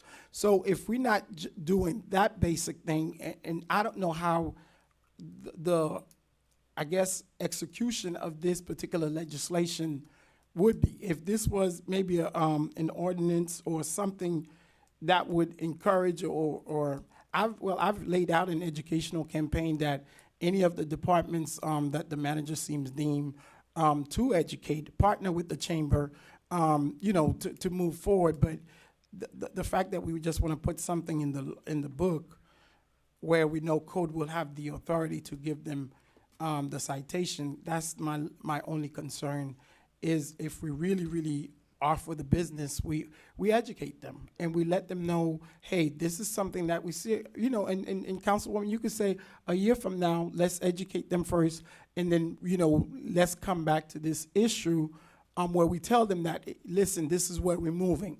Because everybody's financial situation is different, and not everybody is a Publix, is those big name brand stores. So if we really care about the businesses and care about the environment, which we know, and Mr. Puffer tell you true, look what we're using up here. So if we weren't about the plastic straws, which is important, let's put a plan together where we know this is something that we're serious. We're not just passing legislation either to just say, oh, hey, I'm with climate change and this and that, because I think all of us, we could say we are, but we also have to look at the reality of the legislation and the purpose of it. If we want to educate the business, I'm all for that. If we want to say down the line, 6 months, a year, we're going to pass something stronger, letting them know, I'm all for that as well. So those are my comments regarding this particular item. Thank you. Mr. Mayor, may I ask a question to our attorney? We have a restriction on use of styrofoam and straws for our vendors at our local event, in the city. At city events. At city events and in City Hall, et cetera. Is that a resolution or an ordinance? I believe that was an ordinance. The difference is that's easy to enforce. If we were banning plastic yes. bags, it's plastic. And that's Ban everything and at again city that's events. something that we can impose control. on ourselves. Right. Right. No, and our vendors. And our vendors. Right, but we can control that. If somebody shows up to Nomi Music Fest with 5,000 plastic bags, and we've banned plastic bags at city events, we can tell them, go put those back in your truck. Yes. We're not using those here. Yeah. This is a wholly different animal because now we're banning it citywide for commercial people And sell. Right. That's the most important part, the selling Right. of those. And that's what concerns me, is we're just not gonna be ready to enforce this, and I, as sure as I'm sitting here, in 6 months, residents will be at this microphone wagging a finger at us and saying, you did this and you're not enforcing your own rules. Not only that, they're gonna send you pictures. Right. When they went to those stores. Thank you very much. Can I get a motion on the item, please? Motion to approve. Second. I have a motion made by Councilwoman Keys to approve the item at tab K. The motion was seconded by Councilman Galvin. Councilwoman Estimate Irvin, how do you vote? No. Vice Mayor Desame, how do you vote? No. Councilwoman Keys, how do you vote? Yes. Mayor Bieneme, how do you vote? No. Councilman Galvin, how do you vote? Yes. Item fails, with a 2-3 vote. Okay, so, Mr. Sori, may I, Mr.? About, Oh, never mind. I'll do that, Julie. It's okay. You will, if it's the one that passed, that That failed, correct. maybe during your report you will Sure. do it? Okay. Thank you. Madam Clerk, next item. Tab L, proposed ordinance, first reading of the mayor and city council of the city of North Miami, Florida, providing for a text amendment to chapter 29 of the city of North Miami Code of Ordinances by amending Article 4, Division 2, entitled Zoning Districts, specifically at Section 4-202, entitled Types of Uses, Article 5, Division 17, entitled Storage Facilities, specifically at Section 5-1702, entitled Self-Storage Facilities, and Division 22, entitled Distance Limitation for Certain Uses, specifically at Sections 5-2201 and 5-2202, and a new section 5-2205 entitled Location and Distance Restriction for Self-Storage Facilities to establish locational standards, providing for repeal, conflicts, severability, correction of Scrivener's errors, codification, and for an effective date. Tab L. Thank you, Madam Clerk. Mr. Manager, do we have a presentation? Oh, go ahead, Mr. Joel. I'm sorry, Ms. Wilson. That's fine. For the record, Tanya Wilson with Community Planning and Development Department. This item, tab L, is actually sponsored by Councilwoman Mary Irving. You'll recall that back on October 22nd of last year, there was a discussion item concerning storage facilities. At that time, the mayor and council expressed concerns about the additional supply of storage facilities that we've seen in the city over the last 3 to 4 years. Currently, our records indicate that we have 5 existing storage facilities that's already in the built environment, and we have 3 additional in the pipeline that are going through the permitting process. The directive that was given that night was that staff go back and draft some proposed legislation to consider a distance separation. So the item before you is a text amendment to the city's land development regulations proposing restrictions on storage facilities. So I'm going to walk the mayor and council and the public through the suggested language. I don't know if it's on the screen. So the first proposed text amendment would create a 500 feet distance separation between storage facilities and single-family districts within the city. There'd also be a prohibition of storage facilities being located on what's considered prime lands, and I'll list those as the planned community development corridors. That's all the major corridors in the city along Biscayne Boulevard, Northeast 1 23rd Street, Northeast 1 25th Street, Northeast 6th Avenue, Northwest 1 19th Street, and Northeast 1 35th Street. 7th Avenue already has a prohibition in place, so that's not listed here as one of the proposed text amendments tonight. The last additional restriction would also be a 1 acre minimum lot size requirement. These are the recommended changes that would limit the number of storage facilities from being more than the 8 that we would currently have in the city. So whatever applications we have already in the pipeline would be grandfathered in. This would be specific to any new applications that would be submitted to the city. City staff is available for any questions if the mayor and council have questions at this time.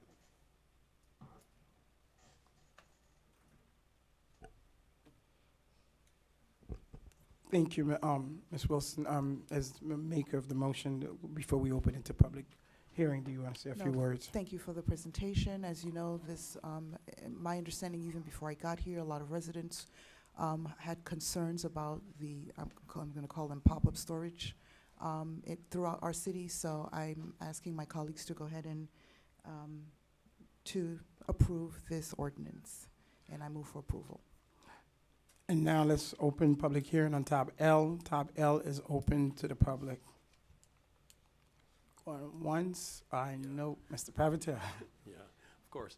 William Previtel, 11950 North Bay Shore Drive. I appreciate this. I think it will at least dampen the potential blight that could go throughout our city, that it is reasonable and rational to take it off some of the main streets. I don't know if you had one in place and it was a similarly out-of-place location. Might it make sense to put another one next to it? I don't know, as opposed to spreading them out. I'm not too sure about that. That may or may not work, but in general, I would still accept this over not having these reservations on the locations. The other thought is that, and it wouldn't be incorporated here, but is there a place for self-storage if they were not so obvious, if they were somehow disguised, if they were behind a second or a primary function and they were the secondary function, so that it would not have the connotations that they sometimes have, that might be considered in the future as well. There might even be a way of doing some type of self-storage where you'd never know if it wasn't for just a single sign or something, and therefore you'd have a very desirable street front for some other where it wouldn't be just a blank as you're walking along. It would be something desirable along that stretch. Just a consideration, and thank you for sponsoring this. Thank you. Anyone else on tab L? Hearing none, public hearing is closed. Any member of the dais? Yeah, I would like to make some comments. Not in favor of this ordinance for several items that are included in it. One, no self-storage facility located within 500 feet of a single-family district. That virtually eliminates almost every property in our city. Two, minimum lot size required 1 acre. I don't know why we need 1 acre for self-storage. That's not my big concern. No self-storage shall be located within 500 feet of a single-family district. We have always had self-storage in our industrial areas. People have bought property in the industrial because that is one of the few places you're allowed to have self-storage. At this point, you have just eliminated and taken away property rights of people who are in the industrial district. So one, that needs to come out. You can't just, people have property and now all of a sudden you say, oh, you can't put a storage unit, which they've owned and have always intended. And just because they haven't done plans or anything, you're taking away property rights of a permitted use that has always been there and known for that. My other thought on self-storage is I think we could do something like maybe have 2,500 square foot, 2,500 distance requirements between additional self-storage, but we're trying to do something in our city. We're trying to do urban infill. We've just passed 2 TODs an STOD and a TOD, which means we are giving developers, and they are in process of building buildings 25 stories. We're allowing 500 square foot units. These people who live there, they are going to need storage. I mean, people want to downsize. Councilman Galvin, you think 350 is a really cool size for a unit. Where do you put your stuff? If you have at least a storage unit, you live there and you put your extra junk, you have an extra piece of furniture, it's like you're really not ready to use it, you don't need it, you want to save it for somebody, you've got no place. I mean, we should not have to be traveling to another city to use storage. And I know we have a few, but we're looking to expand, build our city, and we're taking away use that is going to be really necessary for our residents. So I'm not in favor of this the way it stands. I could, we could tweak it a lot, but I think you're taking away property rights, and I think we're taking away a use. Every time a few people get up and say, we don't want this, we don't want that, all of a sudden we're changing an ordinance. We have to stop. Every time something comes up, we're taking little bits and pieces and take away a zone, take away a use. So, thank you. Thank you very much. Did you open it to the public? I did, it's closed. Oh, it's closed. Okay. Can I hear a motion on the item? Move for approval? Second. I have a motion made by Councilwoman Estime Irvin to approve the item at tab L. The motion was seconded by Mayor Bienemay. Vice Mayor Desilme, how do you vote? Yes. Councilwoman Keys, how do you vote? No. Councilwoman Estime Irvin, how do you vote? Yes. Councilman Galvin, how do you vote? Yes. Mayor Bienemay, how do you vote? You got me already. Alex, Vice Mayor No, you Desilme. just got back. No, for the previous one or that one. I said yes already. Oh, for which one? For the storage, right? Madam Clerk. Yes, Mayor. I said Yeah. yes already. No, you seconded the item. Oh, Vice Mayor okay. Desilme gave his vote.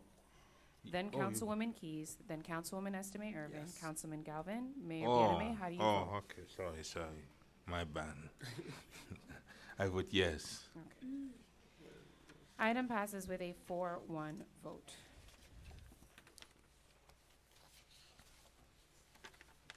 Now, do we have citizen forum, right? Thank you. Citizens forum. Anyone wish to speak on any item, please come forward. As a reminder, we have 2 podiums. When you come up to speak, please state your name and address clearly for the record. Speak directly into the mic. Again, we have 2 podiums, so please line up if you wish to speak. Good evening, Happy New Year. Jessica Alston, 1140 Northwest 125 Street in Sunkist Grove. I stand to thank everybody for all their kind, encouraging remarks in the past few weeks. It's greatly appreciated, and God bless you. I'm bringing a progress report on the bike. We had the Benjamin Franklin K-8 Center had a essay contest for Black History Month, and they had a first, second, and third prize were given to the children. Our temporary interim acting city manager refused to allow these presentations. Can you talk on the mic, please? Yes. Our temporary interim acting city manager refused to include this presentation on the agenda. So I was unable to share with you and let you see the children, the joy on their faces, the joy on their faces and in their hearts for receiving these prizes. But I do have pictures, and they were given to the children today at school. The pictures will be put online. You can pass these pictures around if you want, please. And special thank you to Madam Clerk for the bicycles. Special thank you to Councilwoman Keys. And a special thank you to Jessica Wolin as well, who gave a donation. The children's eyes was full with joy and enthusiasm. I wanted you to see that. It also had a tremendous impact on the staff and the students at the school, that they would be encouraged to go on with learning.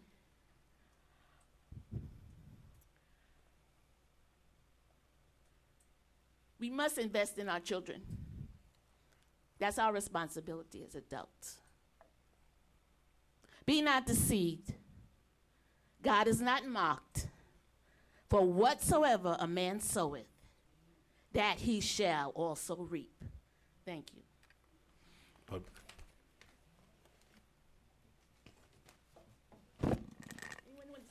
vouchers. You don't have to look at it, but I brought it for you.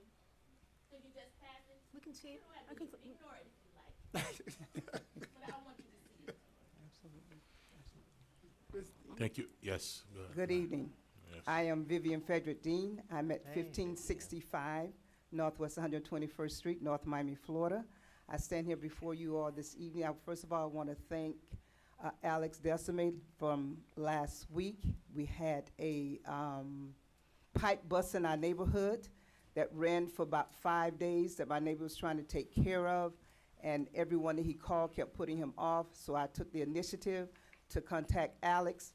That morning, I contacted him around about 9:15. 1 o'clock, the team was out there, and before the end of the day, they had dug a hole, they had sealed the pipe, and everything was taken care of. Now, Alex, what they need to do is come back and clean up their mess. Oh, geez. So I didn't know that. the sidewalk is split up, so they need to come and clean up their mess. And in addition to that, there was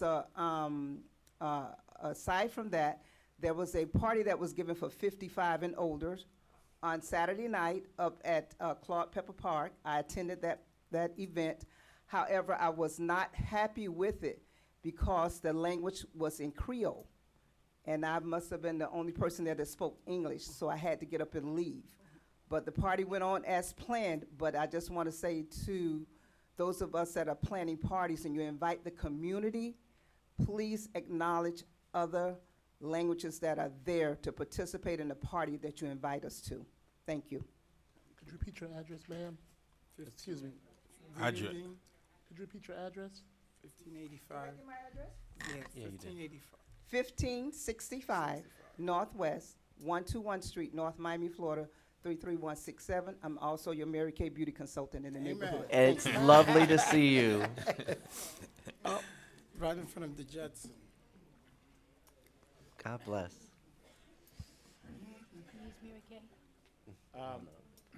Michael McDermott, 840 Northeast 127th Street. As you all know, I very rarely get up and speak, but I think this is very important, along with a great suggestion by Councilman Galvin that we put out the good news about what we're doing with our infrastructure here in North Miami. It's also some very good news. In this past week, our North Miami Police Department became an accredited police department. And I think many, many congratulations need to be bestowed upon Chief DeRiga and all the command staff and the others that work so very, very hard. I got to know a little bit about that process, and it's not an easy process. I mean, these people that come in and evaluate a police department, there's very strict standards. And they do everything from look under the desk to see what the expiration date is on the fire extinguishers. I mean, it's a tough road. And in that event that was held in St. Augustine, Florida, there were some departments there that either didn't get their accreditation or got their accreditation with conditions. So it's not an easy hoe. And so I think that this is something that we also need to get out in the public, that North Miami has an accredited police department, because I think it's as they say in police world, it's a big deal. And to the community, it's a big deal because it just shows the professionalism of what the department has become. Thank you very much. Thank you. Public hearing still open. Public hearing is now closed.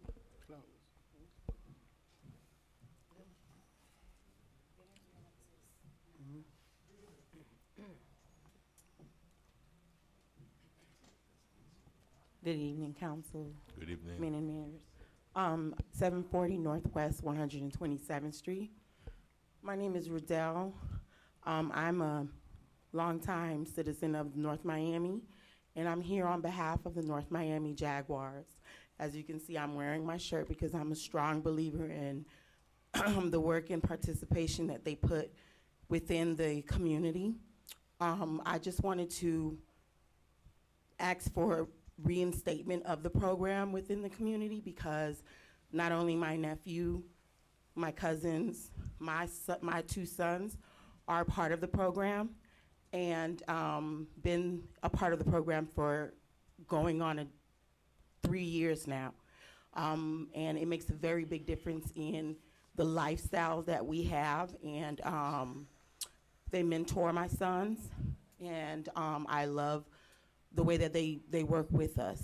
I also just wanted to recommend that everybody that is on the, such as the coaches and board members, are there and reinstated and stay, because that's what and who my children are very used to. Anything new, although it may not be what I know as of now, I just wouldn't really trust, simply because of the fact that I don't really know anybody else other than the coaches that they're used to. Children in sports and activities do tend to build a bond, some more so like a family. I've been to so many different birthday parties, pool parties, and things of that nature that I would really hate for that to be broken up. So in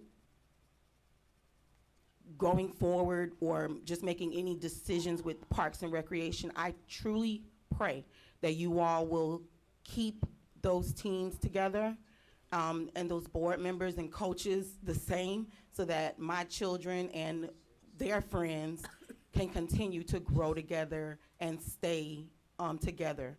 So I just wanted to make that as a statement and open up the forum for any other parents that would like to say the same thing. Thank you very much. Thank Public you. hearing still open on. I will cede my time to Ms. Marjorie, and I'll speak after her. Okay. Hi, my name is Marjorie Prophet. I'm not a City of North Miami resident. I was before, and my son is here with me. I participate in a, 209-20931 San Simeon Way, Miami, Florida, 33179. I was a resident of North Miami in the past. I live on Forest Place. My son has been in a lot of the programs in the city. I also participate in a police bike ride. And my son was playing football for the program for the past 6 years, and it's been a big family to me. The coaches, the staff, my son is in high school now, and I can honestly say when my son was in trouble, the park stood with me right away. The program has been very good to me. It's been good to other parents, and to kind of see that it's going to be taken away from the community is kind of sad to me. So I'm here tonight to say that, you know, I think our kids need it, especially our young boys. The coaches, I've seen a program from the beginning, and honestly, the coaches that have been with the program since I've been there, well, the past 2 years when my son was there, they've been a really good influence on my child. So to kind of see that this program go away, I think it would be a disservice to the community. So I would hope that you guys would reconsider, especially for our kids. Thank you. Tanika Jones. I'm not a resident of the City of North Miami, but my address is 2791 Southwest 127th Avenue, Miramar, Florida 33027. I'm here, I'm not officially associated with the organization, but my husband, Mr. Lawrence Jones, is the president. I'm here because we have very serious concerns as an organization regarding your current director of Parks and Recreation, Mr. Derek Coker, who happens to also be in the room. We have been solicited directly by Mr. Coker on July 11, 2018, to purchase a uniform spirit package from his personal company, El Jefe 79 LLC. We declined to do business with Mr. Corker's personal company because of his position with the city, because of our organization's relationship with the city, including specifically with the Parks and Recreation Department, and due to the fact that we receive funds from the city in connection with our football and cheer program. We did not believe, and still continue to believe, that it is not appropriate for us to do business with Mr. Corker's personal company under the circumstances, and we were also unsure as to whether the city had knowledge of his outside employment and whether the city approved of his outside employment. We were requested also at the beginning of the 2018 football season to change our name, to also do rebranding. The city agreed at that time, we had a meeting with the then city manager, Mr. Spring. The city agreed to forego the $8,000 annually that our organization received and give us a lump sum of $42,000. We were told that we would be able to provide 3 vendors of our choice for both the cheer uniforms and the football uniforms. We submitted 3 vendors for each of the cheer uniforms, and for the football uniforms, vendors that we chose, we submitted quotes for that. That was provided on January 17, 2019. Mr. Corker put a phone call in to our secretary, verbally asked her to make corrections to the quotes that were submitted, and then told our secretary to resubmit only 2 quotes because he had a 3rd company in mind that he planned to submit a quote for that would then be considered by the city. We were not made aware by Mr. Corker of the identity of that 3rd company that he had in mind, nor were we told that that 3rd company happened to be affiliated with his personal company. What ended up happening was we made the changes, we submitted the 2 quotes, we sent them via email. Mr. Corker then turned around and submitted the name, and I assume a quote on behalf of this 3rd company. Thank you very much, and thank you very much, Mr. City Attorney, and it's public forum, that's why. Actually, I was just discussing with the manager. You can have a seat, ma'am. We're gonna Yeah. have you. Thank you very much. Yes, go ahead. So, May- I may- mean, it's really up to you, Mayor. I mean, typically you give 3 minutes. It's really, I mean, based on the allegations that are being made, it's up to you whether you want to hear this or hear in a different forum. Okay, first. Maybe a okay. different form because. Yeah, I think But I they- met with the Jaguar, and I was not expected to see that tonight. And since as far as the parents asking for reinstatement, and I never been aware that they were out of the city. That's mean we talked to the administration, and we are about to fix all of that. That's mean as far as the allegations, and I don't know what the administration wanna do. Are you gonna holler Mr. Cooker to answer, or you wanna do that internally? No, It's up to we the will, administration. we will continue the current personnel matters that are going on in regards to this matter right now. It's still in process. I'd like to say that there is, they have the one thing when they say that the program's been suspended. The program has not been suspended. We did just That's what I thought. receive they were, aside from the football program, they do run a flag football program. We just got the insurance. I received the insurance at the end of last week. So I do have their insurance, and that's why they were asked not to continue practicing at the park. We don't have a current agreement. We have not had an agreement with the Jaguars since 2017. At no fault of the Jaguars. It was internal issues why the agreement wasn't placed back. Currently, I did email a new agreement to the Jaguars earlier today that was worked on by our attorney's office. But there is no intent to remove the Jaguars from the city. We are, as an administration, happy with the job that the Jaguars are doing in servicing the kids of the community. But as I say, yes, we are dealing with a personnel matter right now in regards to these allegations that were Thank you laid out very here much. today. Thank you very much. And as far as before you speak on the item, and I met with the city manager in regards to that situation, and I met with the organization today, and I have a couple of recommendations that I submit to the city manager. First of all, is to making sure that the organization stay in the city of North Miami. That was one of my recommendations. Secondly, and to explore the possibility of moving them from Cagney to Claude Pepper Park. That's another thing. And allow them to stay in the same league. And if we can change the leadership of who from the city they get to Probably talk the to, police department.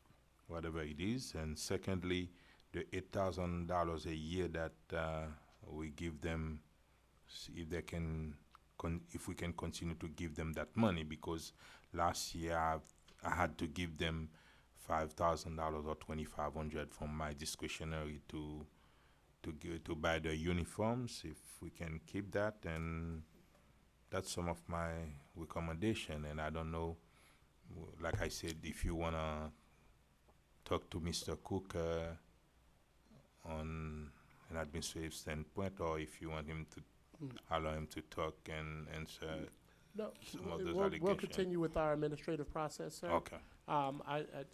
As I did say, nothing has changed with the Jaguar status. We did get their insurance papers at the end of last week, so nothing's changed. We will continue to have them offer a program within our city.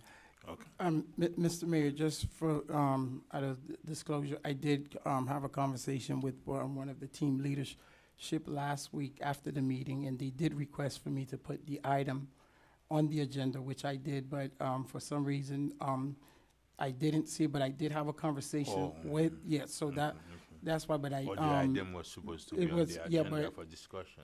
Yes, but after I spoke to the manager, and he did inform me, I think yesterday or the day before, that there was a contract, so I was not aware about the reinstatement and the other issues. So I'm kind of glad that we do have this moving forward as a result of what we need to do. Thank you. Okay, the other part too is to, I remember when they were at Claude Pepper Park, and if they're in favor of moving from Cagney to Claude Pepper Park, and I don't see, if there is no issue on that, I don't know. Well, I don't, it's so much, I don't want to really get into, because that's something, the other manager and I had a concern, because I had concern last year regarding members of my community who had came and outspoke when the team did move. So that's a whole nother issue that I don't know that if we need to get into tonight, because that also worked with the soccer team that was at Ben Franklin, that the residents was complaining that Mr. Spring and I had, the former manager had an understanding over a year ago. It was supposed to be moved at Pepper, and then that's when I discovered they had moved to Cagney. So I think those are different issues that the administration that we are trying to resolve with. Okay. Okay. Thank you very much.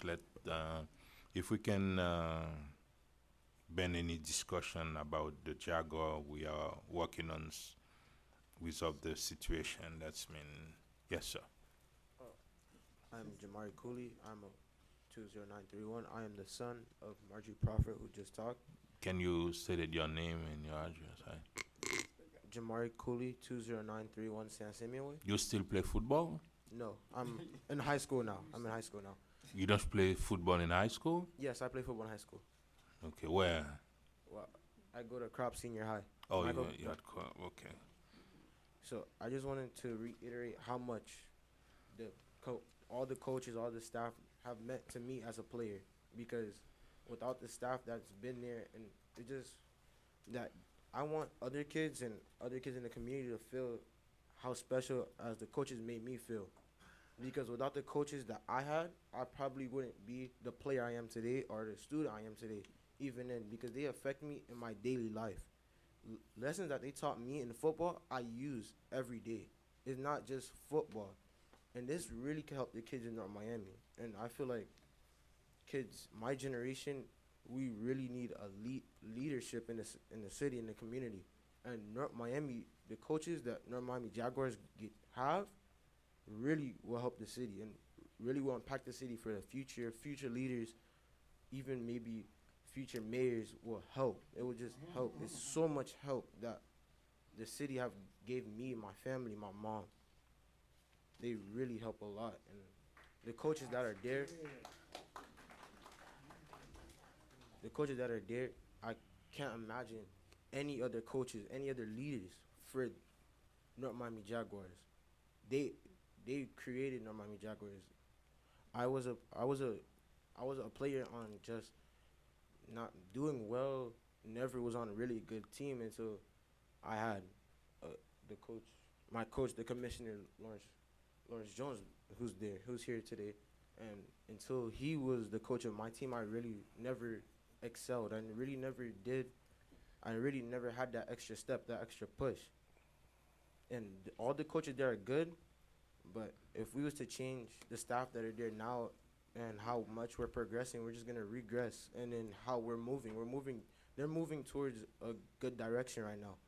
And to change the staff. You play with Turffield, right? Yes. Huh? Yes, I play with Heart. No, you play with Turffield.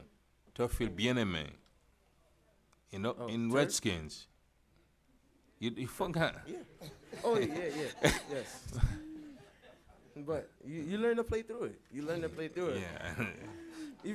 It's hard, but Yeah. I learned to play through it. My coaches, they push me. They push you to the limit, and then you exceed your limit. And then you build another limit, and then you exceed it. You create goals to break it, and that's what they really help me. My goal is just to make it to the Super Bowl. I won a Super Bowl. I won with the league. And that was my last time. My last season was one of the best. Thank you. The last season, Go ahead, go that ahead. last season I had with the Redskins, honestly was one of the best years that I have had in my life so far. And that's not the last one, but that would be a journey that I remember for my entire lifetime. I have everything that I've gained from the Redskins. I have everything in my room. I have not thrown away a thing from that last season. And I'm now going on to my sophomore year in high school. And very soon in August, I'll be a sophomore. And it'll be 2 years with me without being with the Jaguars and without being with the staff. And playing football will never be the same without them. But other kids and other children who are growing up with the Jaguars will change. And it will really be a game changer in the community. And I feel like we should keep the same staff until they have nothing else to give, because they're going to give their all. And they're going to push the kids to give their all. Thank you very much. Mr. Mayor?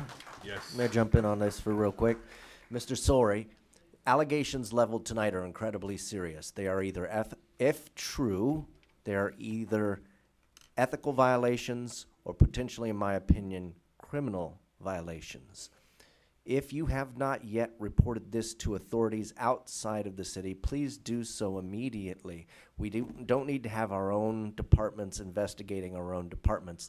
That will not lend credibility to whatever findings might be or might not be. If you don't make the phone call, I'm making it in the morning myself.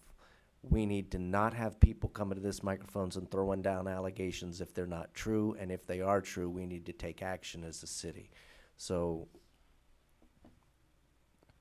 please, that is my opinion on how this should proceed. Thank you very much. And public hearing is still open. Public hearing is now closed. Thank you very much. And Councilwoman Keys. No, I just want to commend and congratulate Chief Juriga, your command staff, and your entire team for what I understand was a fabulous job regaining our accreditation. And I heard you just shown up there, so congratulations. We're really proud of you.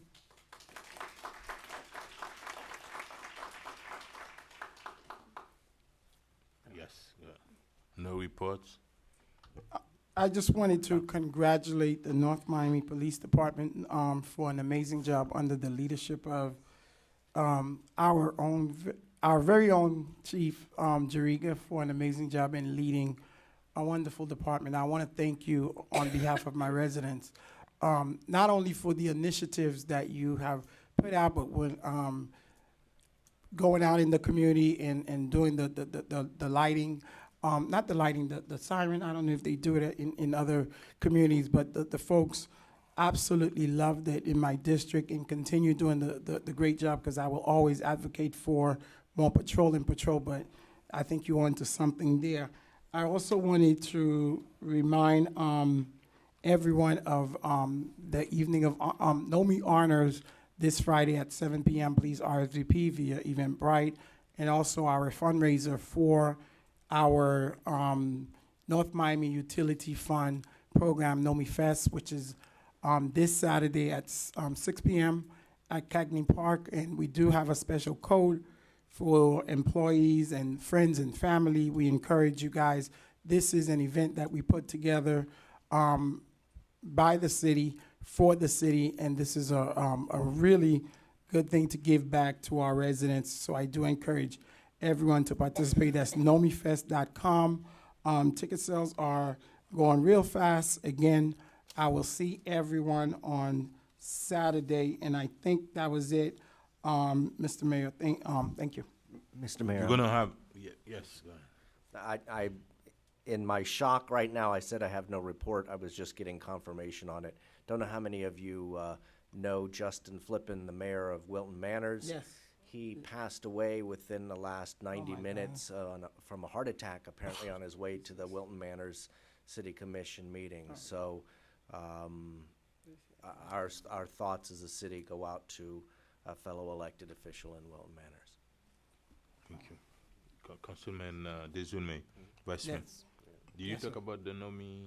Yeah, I did. I did. I just It's $15 to get in. Yeah, for it's Saturday $15. Saturday the 29th, and employees At and Cagney. yes, but we do have a The after party is $20.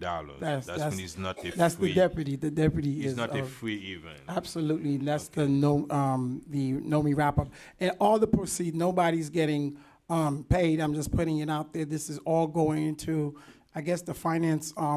However that they do, so it just goes directly to our finance department. Again, thank you to all of our sponsors. We don't want to get into it until How much money Saturday. you were able to raise? We raise about maybe close to 35, maybe 40, because we got some pending. About 38,000. 38, okay, Yes, when we were- 38,000. For the concert, we raised about 38, between 38 and $40,000. Not on ticket sale, on No, I'm sponsorship. talking about fundraising. Yes, it sponsorship. may be a little bit more, because, but you're right, 30, right now it's 38. And so please get your ticket, and if you're not going, this is a great way to help our residents. And we're trying to start this water fund to help out all of our residents. So even if you're not going, donate to us, nomifest.com. Thank you. Good evening, everyone. Again, I would like to just congratulate our North Miami Police Chief. You know my heart's and sentiment to the police department. Thank you for the good work that you've done. Mr. Manager, I just would like to have some information about Cagney. Were you able to get an idea of when we're going to get that $5 million from our county, please? Yes, I was going to give it during my report. We have been in contact with the county, and we're going to be meeting with the Office of Management and Budget and their attorneys. Their specific questions, and we have a meeting scheduled for the first week in March with them. Their specific questions were regards to project location, owner, project scope. We just finished the scope of work. That's what we just did when we had it at the council meeting. I think that was last council meeting. We went over with the architectural and engineering. They want the project schedule and going over all of the funding sources. So we've moved past the politics, and now we're into working with the staff on covering all of the bases of moving forward. So I'll have another update after this meeting that we have scheduled with them the first week of March. So the first week of March, you're meeting with the county? Yes. Okay, I just want to get that clear. In terms of DERM, I'm sorry, the environmental issues that we have. And that's with the school board. Correct. Yes. What's? I don't have a further update on that now. We do have a call in, but I'll have something for you soon, and I will report back to you, but I don't have an update on that yet. Okay. Also, in regards to the plastic straws, can I give you directive to get an educational component and come and present it back to us, or however it is, so that we can educate our business residents at large? Actually, not just our business resident, everyone in North Miami at large, but particularly the business residents, on our attempt or our need to have potentially ban this in our cities. But maybe add that as a policy in the CRA grant guideline.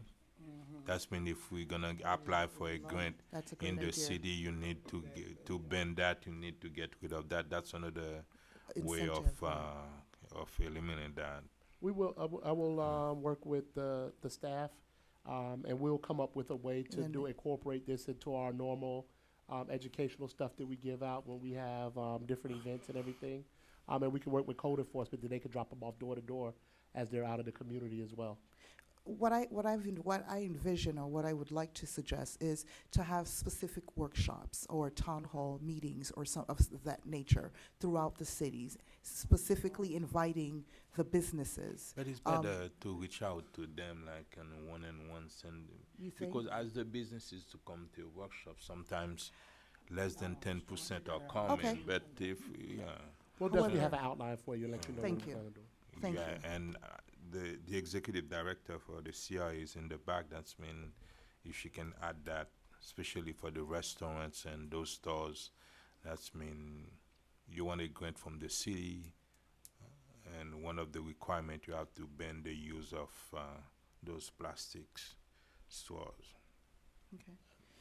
Also, I would like to, I'm grateful to all those who participated in our inaugural Valentine's Rendezvous that was held Friday 13th at Griffin Center. We had a great evening of music and mingling. Thank you to the Nomi Golden Silver Seniors participant, my colleague, Vice Mayor Alex Dezume, the City Clerk, Vanessa Joseph, who stopped by to participate with the seniors. I would like to also thank all of the sponsors like Miami Shores Animal Clinic, Waste Pro, Solace, Powell Health Solutions, First Class Real Estate, KC Healthy Cooking, Sakpase Media, Cause Femme, MDJ Health, Wellness, Ray's Catering, DJ and DJ Nikki Mix. A special thank you, a very special thank you to our North Miami PAL students who were amazing volunteers. So I would like to really thank you all for that.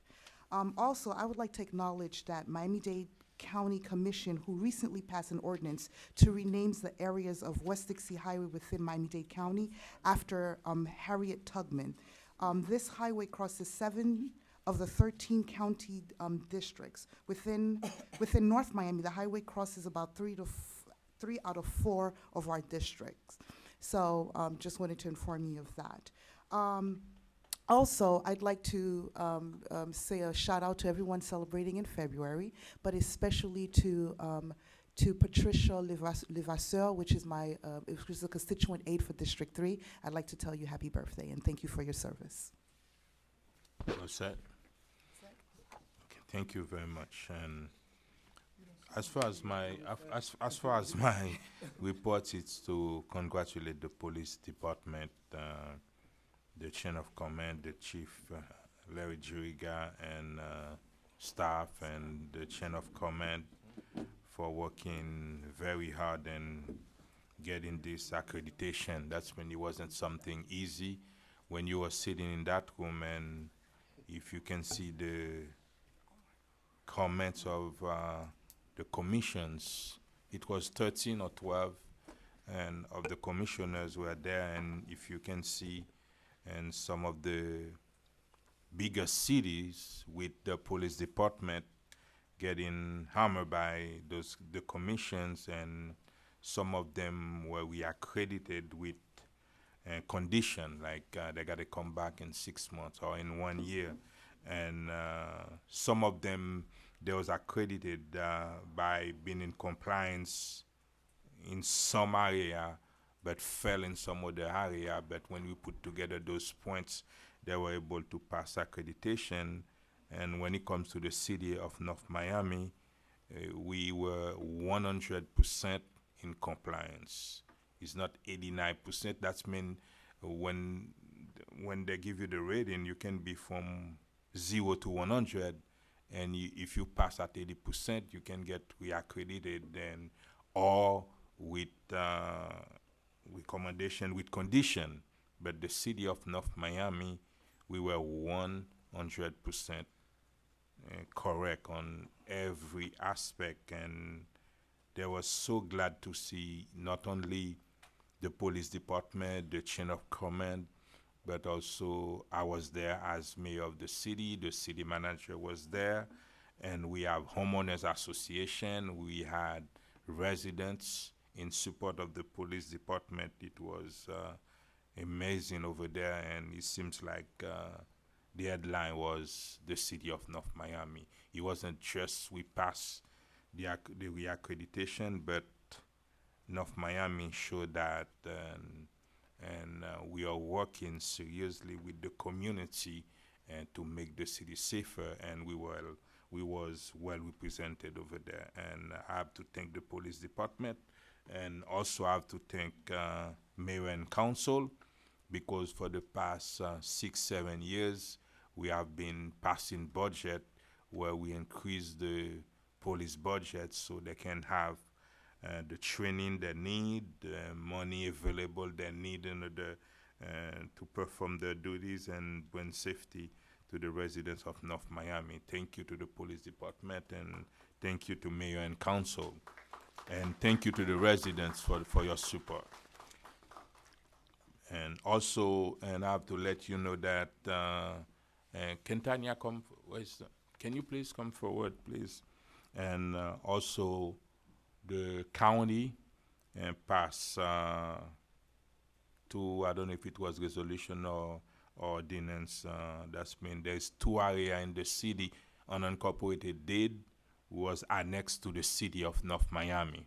That's mean one area is Sunkiss. Yes, Sunkiss and Road. it was an application we put before the county. That's mean it's about 210 electoral. Can you give me 400 electorates 400 in that elect- enclave that's on the west How side many of the how city. many household About 160 units, residential homes for Sunkiss? for the Sunkiss area. That's the enclave, so I can be clear for Okay. those that are listening. There's a little donut hole that's on the west side of the city, that's west of Ben Franklin Park. So that enclave, once it's annexed and approved, would then be folded into the geography of the city and be considered a part of North Miami. That's when the unincorporated deed around Sunkiss or around Ben Franklin. That's when it's gonna be a part of North Miami. But the county passed it. But also, we're gonna have an election Correct. for that area, and we don't know exactly when. Maybe on the ballot in November, or during the primary, or if they're gonna hold their own election. We don't know So they're yet. scheduling the date and we'll let yeah, us know. yeah, we will know. Mr. Mayor, who's scheduling the date? them. The county? It's them, yeah. So the yeah. county Do we staff is have, working on that. do we have any preference, or do you have any say in when that date, when they do, or you just working with them? We don't. We work with them in coordination with the county. We always can Okay. submit 'Cause it's an proposal. unincorporated Yeah, area. yeah. Okay, You always can tell unincorporated, them okay. you would like to see that. All right, thank you. At the end of the day, it's them. And the other part And is then the second area is called the Gratney-Dixie Enclave. That one is at that junction at Dixie and Northeast 119th Street. So that's that area that has that's the mean it's Goodwill behind. all the way It's around south from to the school. Jesse's. Correct. Like So now all the way from the Ace, canal. all those stores, Yes. the So Ace doctors, Construction, and the the doctor's Goodwill, office, the Goodwill, correct. and The and Family Dollar, the Gratney. school. And So when about you own 15 119 and North Miami Avenue, that market, the gas station, the dollar store, all that commercial area will be a part of North Miami. So about For that 15 area, we don't need election. You don't, so Because that it's a one is commercial. moving It's forward. commercial. Correct. Is it on? Yeah. Is it only on the Goodwill side? What No, about it's the the other side? entire thing that's coming around from Dixie and then heading Right, west so that's on north, right? Is 119. it also on the south side of? No. Okay, so it's just a on the squaring north off side. of I the just want- city's limits. Yeah, Right, yeah, okay, yeah. just want Anything to make that's sure. considered an irregular boundary. Yeah, that's. So that now- auto shop on that auto shop is not included in it, Vava Auto Shop? What? There No, are it's some on. auto It's mechanics Jesse's, on that yeah. side, but it's not. It's the the stuff west that's on part. south The west side. part, It's okay. the West western. Dixie Highway, yeah. It's better to say the northeastern. 119 north part of 119 past North Miami Avenue. Correct. Yeah. And now Gratney is a part of the city of North Miami. Gratney Elementary School. It wasn't before. Correct, and the Family Dollar. And yes, And that's all I have. And Madam, Saturday, we talked about it, and Saturday night is Nomi Fest, and for Saturday it's $15 for Cagney and $20 for the Red Garden, to be at the Red Garden on Saturday. And I hope it's beautiful the same way it was during the Super Bowl. That's true. And people are still talking about it. And Madam Clerk, I have an appointment, Edwidge Clark, 12500 Griffin Boulevard, North Miami, Florida, 33161. And that's my appointment for the board, for the Planning Commission. So that's your motion to appoint Edwidge Clark? Yes. Second.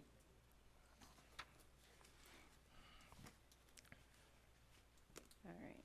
I have a motion made by Mayor Bienemay to appoint Edwidge Clark to the Planning Commission. The motion was seconded by Councilman Galvin. All in favor? Aye. All opposed? I'm aye. Okay. Item passes with a 5-0 vote. Thank you. Okay. So, it can't be said enough. Congratulations to Chief Juriga, the entire North Miami Police Department, our everyday superheroes for the tremendous work. I never get tired of telling you all that, but once again, congratulations. For those who are not already aware, we are having elections March 17th for the presidential preference primary.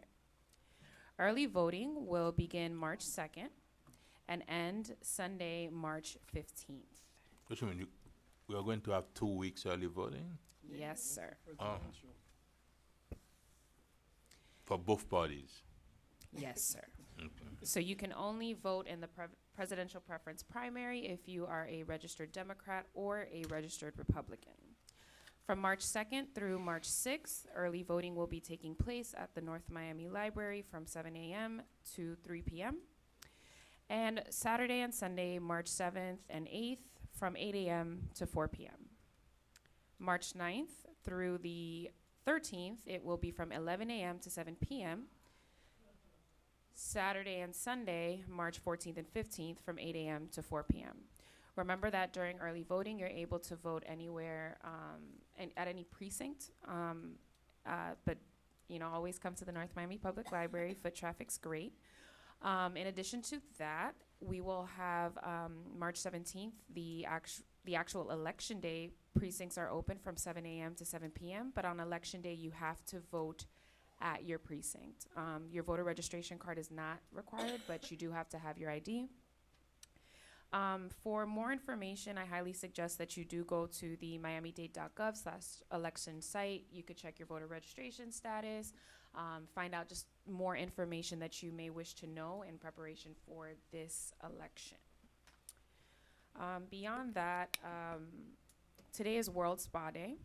And while we do have spas in the city and throughout the area, what's better than taking a trip internationally to go to a spa somewhere else outside of the country? But to do that, you'll need a passport. To a and spa? To do. All in favor? Right? So I highly recommend that you all go downstairs to the first floor of City Hall into the city clerk's office, where we provide passport services from 8:15 in the morning until 2 p.m. in the afternoon. Passports are essential to life. Also, double check your passport. Sometimes it's expired and you don't know until the day of. So, it's much better to be on point about things like that. And that's my report. City Attorney. Yes, Mayor. I need to seek two executive sessions. The first case is Valace versus the City of North Miami.